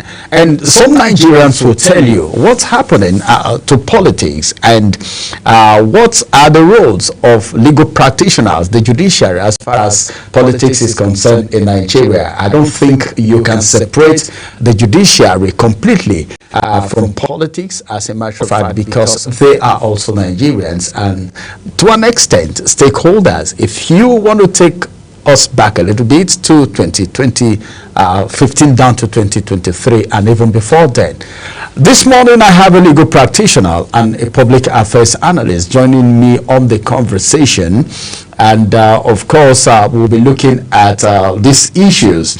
And State of the Nation is what we're looking at this morning, and of course opposition rails against ruling party, which is no longer news. And Barrister Victor Giwa is joining me on the conversation. He's a legal practitioner and a public affairs analyst. It's good to have you join us this morning on the program. Yeah, thank you so much. The last time I checked, you were far away in Enugu State for the NBA meeting and a lot of other things, and we're so glad to have you on the program this morning. Now, let's get to the state of the nation as it is right now. A lot of people, if you ask Nigerians, they will tell you the opposition party that we have is the People's Democratic Party. But lately, up till now, we were told that everything is over. But there are pockets of factions, and some persons are saying, well, as at yesterday, even this morning in the papers, a lot of fingers being pointed to the FCT minister saying, well, you cannot hold all of us hostage and all of that. What's happening in PDP, if I may ask? Have you been following? Well, thank you very much. PDP, I don't think we have an opposition political party for now. We have opposition persons. So we have the likes of Atiku Abubakar as an opposition person. We have the like of Peter Obi, His Excellency Alhaji Atiku Abubakar, His Excellency Peter Obi, and some El-Rufai, His Excellency former governor of Kaduna State. So those are the persons that are speaking out against the party. Now, I said that advisedly because opposition, like you will see in other crimes, opposition always opposition political parties are supposed to be a watchdog. They are supposed to be criticizing, they are constructively, they are supposed to be engaging policies of incumbent government. They are supposed to be analyzing, they are supposed to be providing alternatives. They are supposed to be scrutinizing, they are supposed to be engaging the policy of the incumbent as it affects the people. They are supposed to be correcting, they are supposed to be directing, looking at it from their own program. They are supposed to be providing an alternative. They are supposed to be providing options for the people, and the final object is for the people to now look at them to say, we believe these people have a better idea. And so that is what you saw in Britain, in the UK, where the opposition party lost to the conservative that we have right now. So that's exactly what you are expecting. And that is again where we saw in the US, where the Republican took over from the Democrats after Biden lost to President what's her name? She lost to President Kamala. Harris. She lost to Donald Trump. So it was because Donald Trump was make America first. He came with an option that, look, America has been down under the Democrats, the economy has been down under the Democrats. He believes that there is an option. The option should be the American first. Everything about America should be America first. America should be first in terms of its program. America should be first in terms of its policy and all of that. So right now, the opposition we have right now, like I said, is Peter Obi, Atiku Abubakar, El-Rufai, and all of that. And the reason is that the political parties have not been able to set direction. So you mentioned issue of PDP. You ask yourself, the minister you mentioned, is he a member of the PDP? Or is member of APC? They just organized and arranged some election in Rivers State, and that is a state that he holds sway. From the report we saw, based on the arrangement, they said it was APC that won 20 out of the 22 local government. And this is, can you say he's a member of PDP? I mean, that is his state. But what's the possibility? Because a lot of people, there was this issue in Nigeria when the ruling party, seems to win other positions in states. Look at what happened in Rivers State, like you were just talking about it right now. The possibility of winning almost 20 local government councils out of 20-something. So what do you think, as a legal practitioner, is that, how will you look at that election? What's your analysis of that election? How can you place it? No. The election, like I said, what happened in Rivers State on Saturday was not an election. It was an electoral movie. So, in the movie you have the actors, you have the script writers, you have the costume people, you have the editors and the directors. So it was an electoral movie, and following, of course, a script. And so the script ended on Saturday. And although we are going to see the later part of the movie, which will be, we expected to see a Thanksgiving service by Sunday. Some people will go to church and say they give God the glory for a very perfect election that was conducted. Some people will go to church and give thanks and make merry and dance. So that will be the last part of the movie. So whether the APC 220, like they claim, is just part of the script, just to give it the ambience of some legality. But you see, in a movie, the movie actually is what we call make-believe.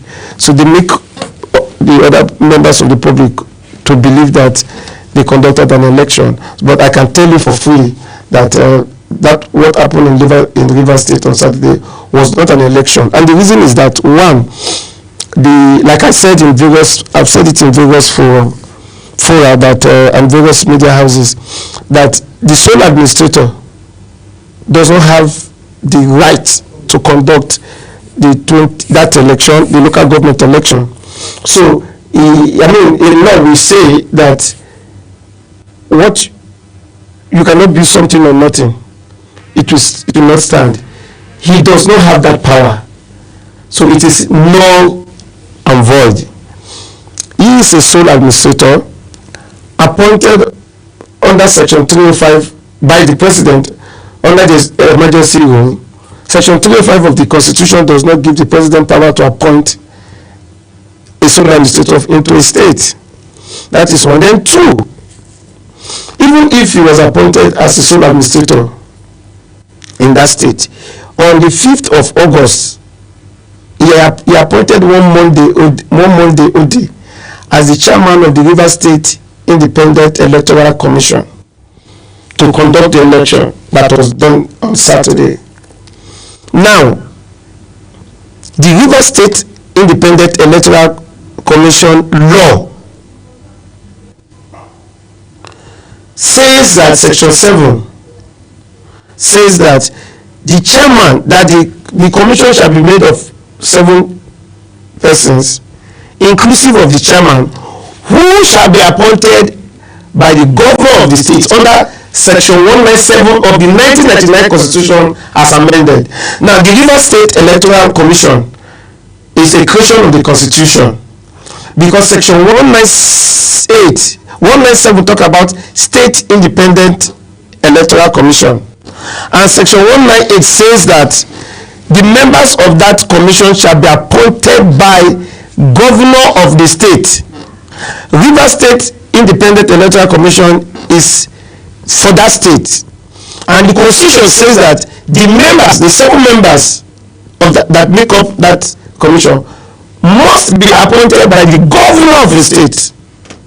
So the question you ask is the sole administrator the governor of the state?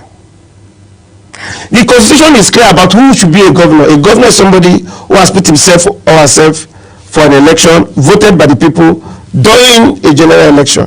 Question: was the sole administrator, is he a governor? Has he put himself for an election? Was he elected as the governor of that state? And so, being not a governor, he couldn't have appointed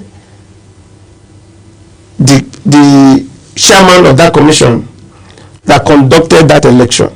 And so, having appointed such person, he has violated the provision of the Constitution, and so every action he has taken is null and void. So the election on the 30th of August that was conducted last Saturday in Rivers State, in as much as I'm concerned, and under the view of the law, is illegal, null and void. But I am so glad. My joy now is the fact that you are a legal practitioner and you know the law.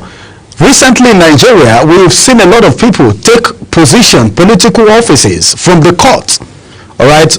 Now, what do you think can be done, or you feel, are you foreseeing any maybe court case emanating from that election? That's one election that we've not heard of people going to court. Even the last one that happened in Edo State, they still went to court and all of that.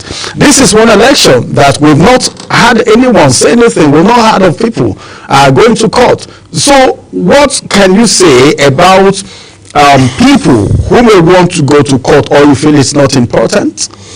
Before now, I think some couple of persons have been in court in Rivers State.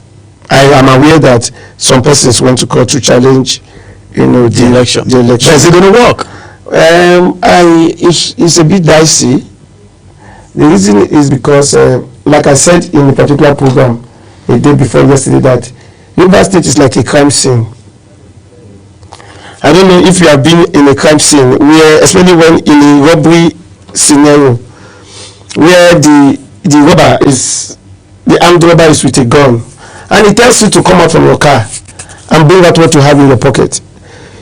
You follow such instruction with so much alacrity. When he say come out from your car, you don't come out, you jump out. When he says bring out what you have in your car, you don't bring out what you have in your pocket, you bring out your pocket to just comply. So that is what is happening in Rivers State. So everybody is just doing what somebody is directing them to do, including, I would say, and unfortunately, it's going to affect some of the members, officers of members of the judiciary. It's a state that has been captured, by the political buccaneers, and so that and the judicial officers, with respect, I don't think they have that kind of freedom, to discharge the application, in my own view, without fear. So they are discharging the application now with fear. And that's why I said the Rivers State is like a crime scene. Oh, all right, you just made one very vital point right now. That is judicial freedom. All right, what impact? Well, we're looking at the political scene right now, and of course, everything is tilting towards 2027 as it is right now. What is the place of the judiciary right now as it has to do with freedom? Because whatever happens right now, all right, the judiciary, just like from what you've said, they may not have the free hand to do what is expected of them by the Rivers people and people who have taken this case to court. And the ripple effect of things like this disbelieving the judiciary in a democratic setting. Now, what is the implication of not giving the judiciary freedom to carry out their due assignment in a political setting, in a democratic setting? Well, the implication is that when the members of the judiciary, they are not given the free space to carry out their function, you have subversion of justice. So you don't get justice based on people's dictates, justice based on the dictates of persons. People now determine justices. They tell you, they determine what justice will be. That is the simple implication. When judges are not given the environment to discharge their duties without fear or favor, where people are being oppressed, where people are being manipulated, where people are monitored, where people are threatened, where there is no security of their jobs, where you are intimidated, where judicial officers are intimidated. So they just carry out their duties with fear and favor.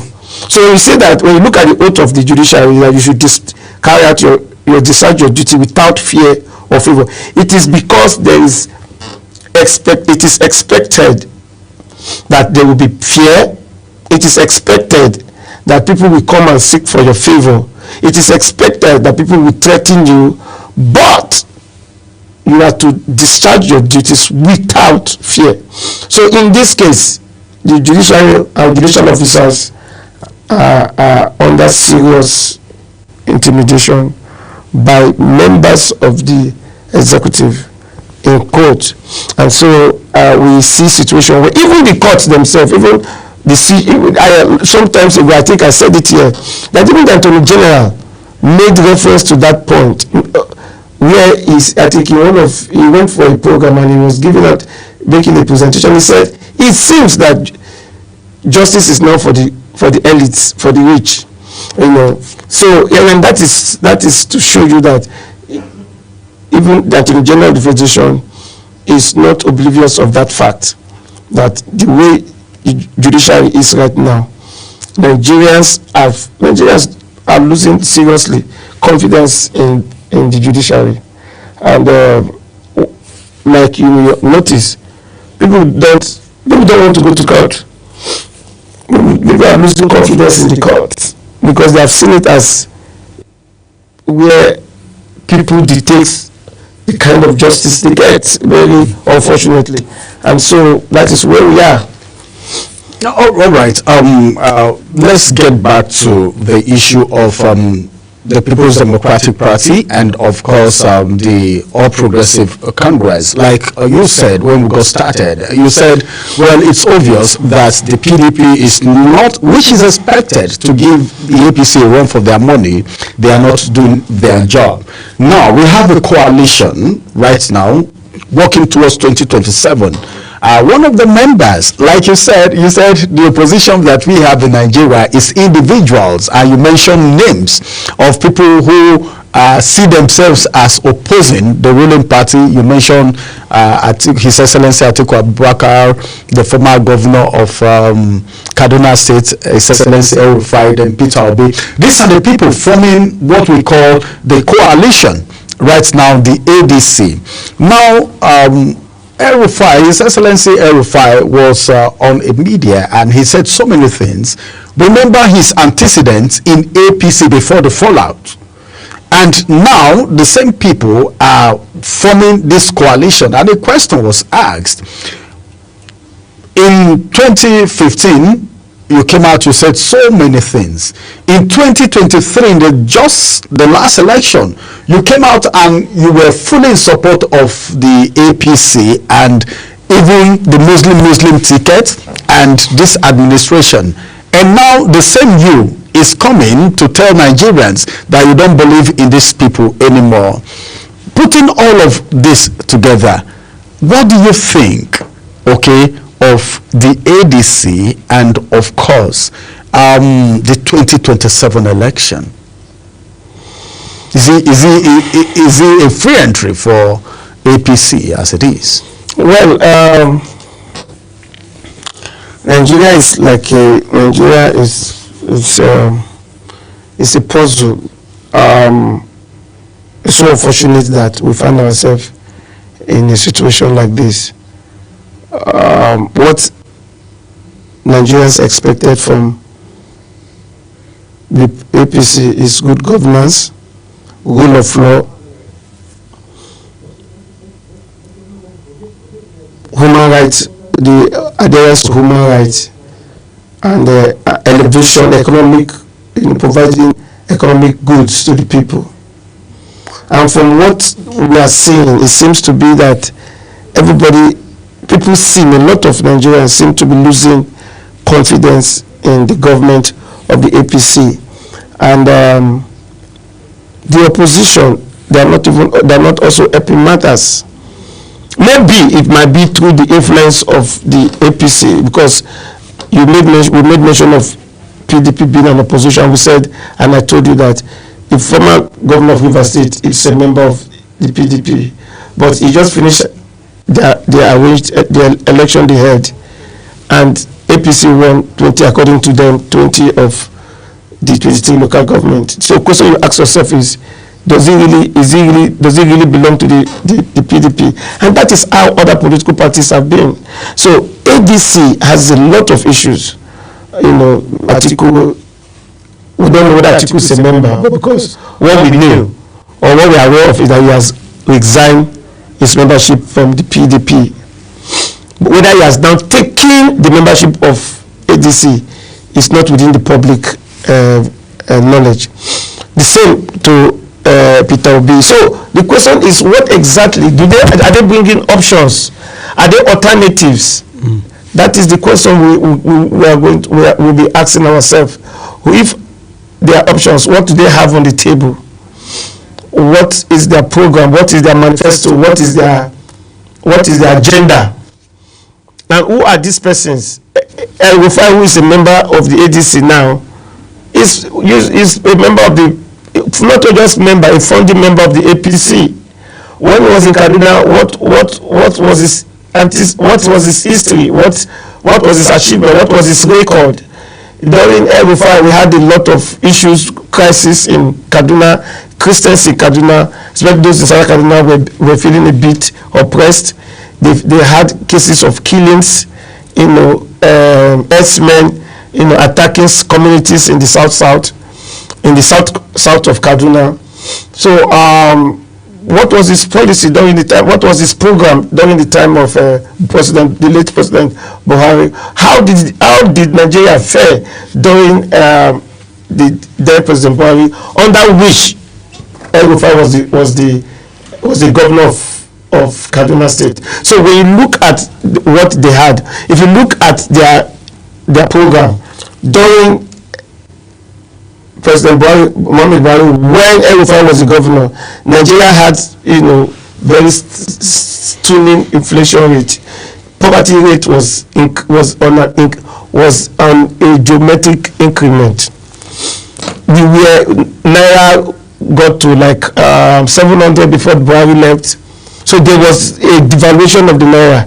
And we look at what they call that now, where we are prosecuting the former governor of the CBN of embezzling over 10 trillion naira. We saw houses, we saw a governor who had control of, who was dishing out money, ends and means. Ends and means they call it, where trillions were being, taken out of the bank, printed out and shared within their colleagues and their friends. So people were giving cash money transfer, and today we don't even know how many. With the money that was spent, over 300 billion more cash transfer during the President Buhari era. As of today, 130 million Nigerians are living below the poverty lines. Just less than 2 years that they left power. So where is the 200 billion? Where's the 300 billion? Google it and see the amount of money the Ministry of Monetary Affairs spent on the cash transfer they were doing within the past administration. Over 300 billion was transferred to, they said they were giving the poorest of the poor. As at today, Nigeria is faced with multidimensional poverty. It is just a ruse. I'm talking about what happened while El-Rufai was the governor of Kaduna State. A key member of the opposition party, of the APC,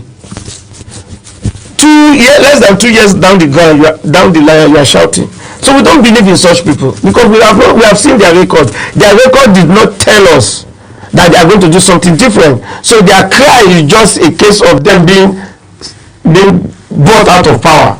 Their cry is just that they are not part of this current administration. That is our own perception of what they are saying. So we don't believe in such people, because they've had the opportunity to be in governance. We've not seen what they did. Now Kaduna is, to me, in my view, is enjoying more peace than what it had during the time of El-Rufai. So he cannot be seen to be giving us an alternative, because while he was the governor, we saw what happened. While he was the governor of Kaduna State, he was part of the Buhari administration by being a member of the Federal Executive Council. We saw their policies, and the policy have little or no impact on Nigerians. So El-Rufai cannot be giving us any form of alternative. But what he is actually saying is, I could remember he was asked a question, and he said in every administration they've actually begged him, asked him to take political positions and all of that, and that's how he has been in the scene. Right now, looking at ADC, because one of the things that was even causing a lot of uproar, he himself, in ADC as we speak, a publicity secretary spoke to us on one of our programs on Global Television, and he was even talking about internal crisis in the party as we speak.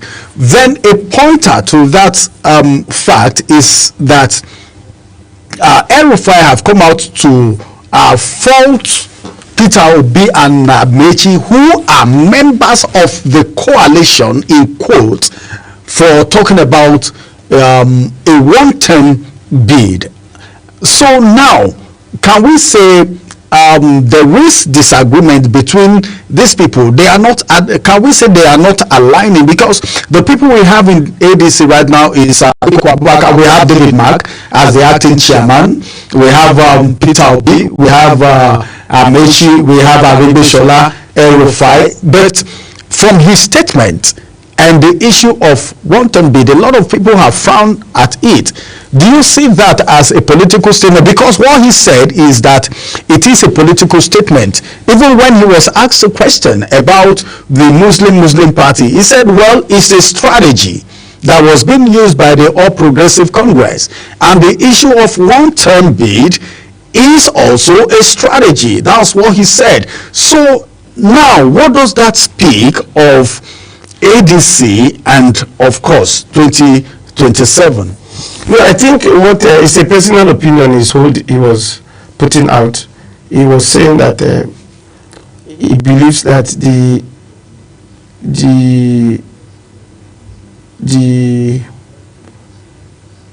statement or the proposition by members of the persons who are vying to be candidates, presidential candidate, of the one-term proposition by them is not workable. But that is his own opinion. If I'm contesting for president and I say I can do it for a term of 4 years, why should it be his problem? It's my choice. Although the constitution says the person can recontest, I can choose to serve one time and say I'm not contesting again. The constitution does not compel president to vie for the next term. He just gave them one opportunity. After the first term, you can contest for the second term, and after that you cannot. So it is not within his mouth to even say it's not possible. That is his opinion. Is entitled to his opinion. So Peter Obi and other persons who are saying no, I want to do for one term, I promise them, that is their own agenda, that is their own plan. So you should give them the benefit of the doubt. If they go there, who tells you that they cannot change the polity in 4 years? Who tells you they cannot change the politics in 2 years? So it is their own program. The question anybody should ask them is, let us see your program. If you say you want a one term, you are going to run for one term, what anybody should do is not to criticize them. It's not to tell them, oh, you cannot do it. Oh, no, it's not your business. You that have done 8 years, what have you done? What did you come out? Even if we give you 100 years, there are some persons, if you give them 100 years, it's not enough for them. So that is not his business. And if I to face whatever he wants to say, as it concerns him, if any of them are saying they want a one term of 4 years, it is person's business. The constitution does not compel anybody to go for a 2 term of 8 years. It is not mandatory. No. So you can contest. If Tinubu says now that the 2027 is not contested, nobody is going to flog him. It is within his right to say I'm not going for second term. So what is Arifai's problem about that? All what we should say, all what anybody should do is tell us how you are going to govern this country within 4 years. How are you going to achieve your object? How are you going to implement your program within these 4 years? That is the question people should ask, and not to challenge whether to let us know how it will not be possible. We don't want those to. You should keep it for himself. Let those persons who are saying that they are going. So it is not a problem. That does not in any way show that there's a problem in the ADC. It is a problem with El-Rufai. It doesn't show that there's a problem in ADC. It shows that El-Rufai has a problem. Okay, so it's all about the individual right now. Now, the People's Democratic Party are preparing for their convention. And you know what convention means to political parties, especially now that a lot of politicking is going on for 2027. But there is a problem. The faction, like in one of the papers today, the Punch newspaper, to be specific, not just in Punch, in most of the papers, we have this PDP issue. And the convention now on the Punch newspaper, they say Wike's camp demands ignite fresh PDP field. They are making a demand, and that demand is about their chairman. But then Makinde's camp party governors, BOT reject FCT ministers convention condition, Damagus removal and others. Now,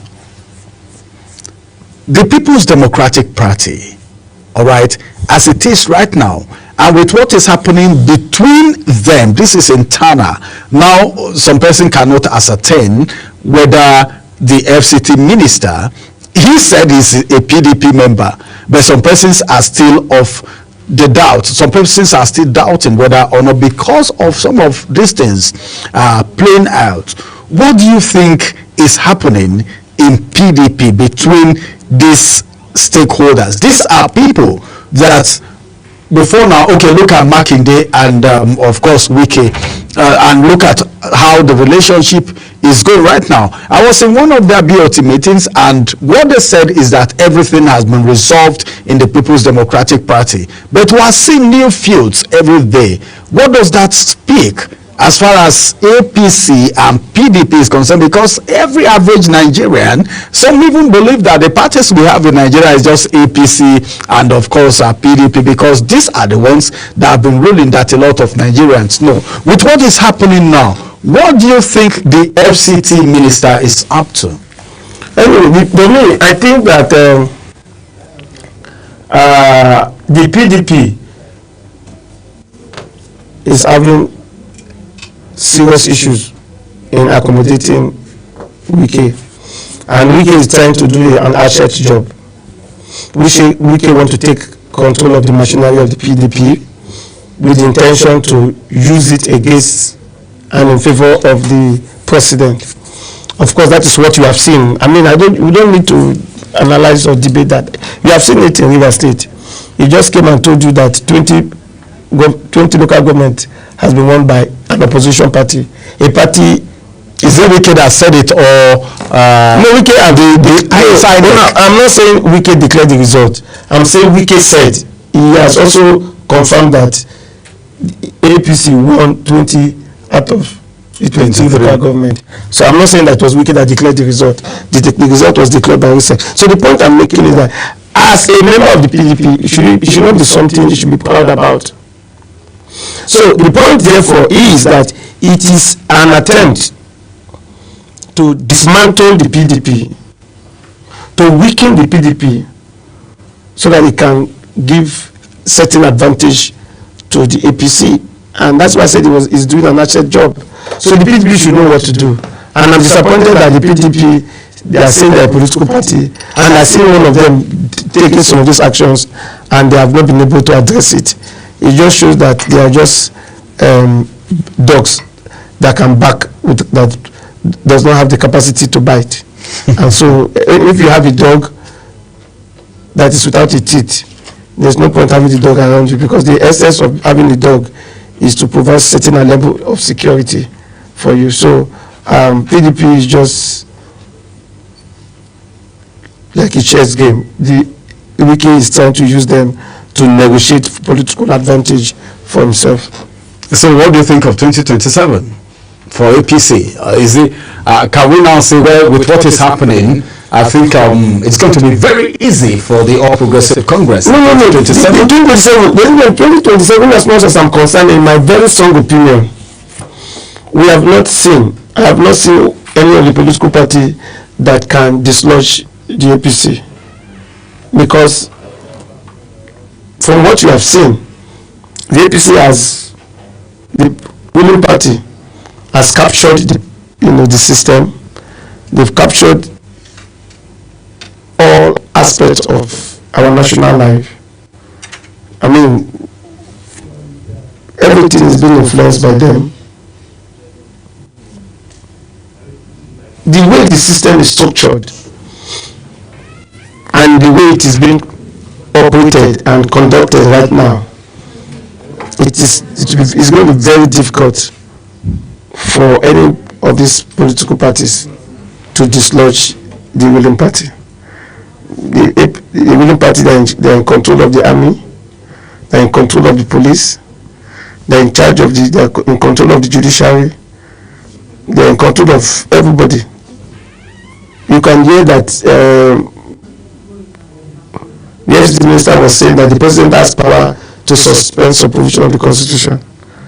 So, under the emergency rule in Rivers State. So, and people went to court. The governors went to court. PDP governors went to court. As I'm talking to you today, that case has not been listed for hearing in the Supreme Court. So, and the emergency rule, they went to court to challenge the emergency rule. The emergency rule is expiring some few days from now. So is the court going to go to the case after it has expired? So at the end of the day, so it is just like a helpless situation. And so we are all here watching. All right, we are all here watching to see what is going to come out of it. Finally, before I let you go right now, a lot of people are registering online, a lot like Nigerians. Some Nigerians are discouraged as far as voting is concerned in Nigeria. Some persons are abusing, even ready, from the statements we hear from people, some persons are not even ready to be part and parcel of elections anymore. Registration is going on online. What would you, as a judicial, a custodian of the law, as a legal practitioner, what would you say to Nigerians? Because a lot of people are losing hope. How can we build the hope of Nigerians back to participate in elections? And of course, because I will tell you, well, even if we vote, it doesn't count, which is their opinion anyway. It's very unfortunate, and it's very unfortunate that we have got into this situation in our lifetime. I so much believe when President Tinubu came, I so much believed in him, because I felt that he has been part of the struggle for democratic roots. So I felt he will understand the plight of Nigerians.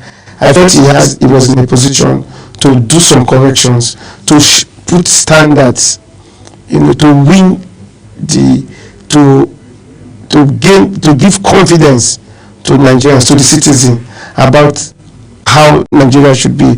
Looking at his antecedent, former governor of Lagos State, member of NADECO, being part of the civil society, during the Abacha era and all of that. So, but what we have right now is something that is stark different from that. And so, what I would tell Nigerians is that please don't lose hope. The country is not that country; is our own country. Let us keep pushing up, never give up. Do the registration and have your card, and have your voter's card. It doesn't mean that you have the voter's card and you are going to vote. But just have it so that if it seems that there is light in the end of the tunnel, and when there is a call for voting, and when people like us, we have so much belief in the system, we will continue to speak as the opportunity comes, and make sure that at least the government, people in position should hear. But always, you on your own, do your registration, come out there, make your point. It is your country, it is not their country, it is our own country. So don't lose confidence, because I don't have any other country. I don't have dual citizenship. This is the country I know. So I must fight for my country, and the office of the citizen is the highest office in the land. So never give up. The office of the citizen is the highest office in the land. That's for me. Thank you very much for joining us on the program today. It's been a wonderful time. Thank you so much for having me. That has been the voice of Barrister Victor Giwa, a legal practitioner and a public affairs analyst. And of course, this is going to be the size of this conversation. The last word is for you. Take it home, take it to the bank, and of course, in 2027, all of us will still be relevant. This is our country. Let's go on a quick break. After this break, we'll return, and the Global Morning Breakfast Show will be brought to an end. Stay with us.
If there's any development in Nigeria today that has, if you like, multi-angles to it, it is the 2027 election.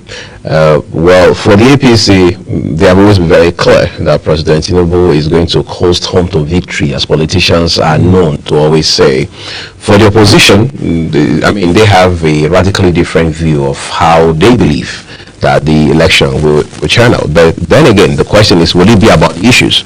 Or is it just going to be about one political class or party against the other? Well, I think we're keeping our fingers crossed. 2027 is big. El-Rufai have said, well, no do, it will end in a rerun. Right. And of course, that President Bola Ahmed Tinubu may not be returning for the rerun because he's not going to be part of the people that will be at the line. But well, all these are political statements coming from people who have positioned themselves as oppositions. Well, that's what we're living it, everyone. Thank you so very much for joining us today. As always, remember that the views of our guests are their opinions, and we also like to remind you that all of the headlines we bring to you here by way of newspaper review are exactly as published by their respective publishers. I am Uyi Agmofwegwe. I am Ramsey Enoch Abu. Many thanks for staying with us.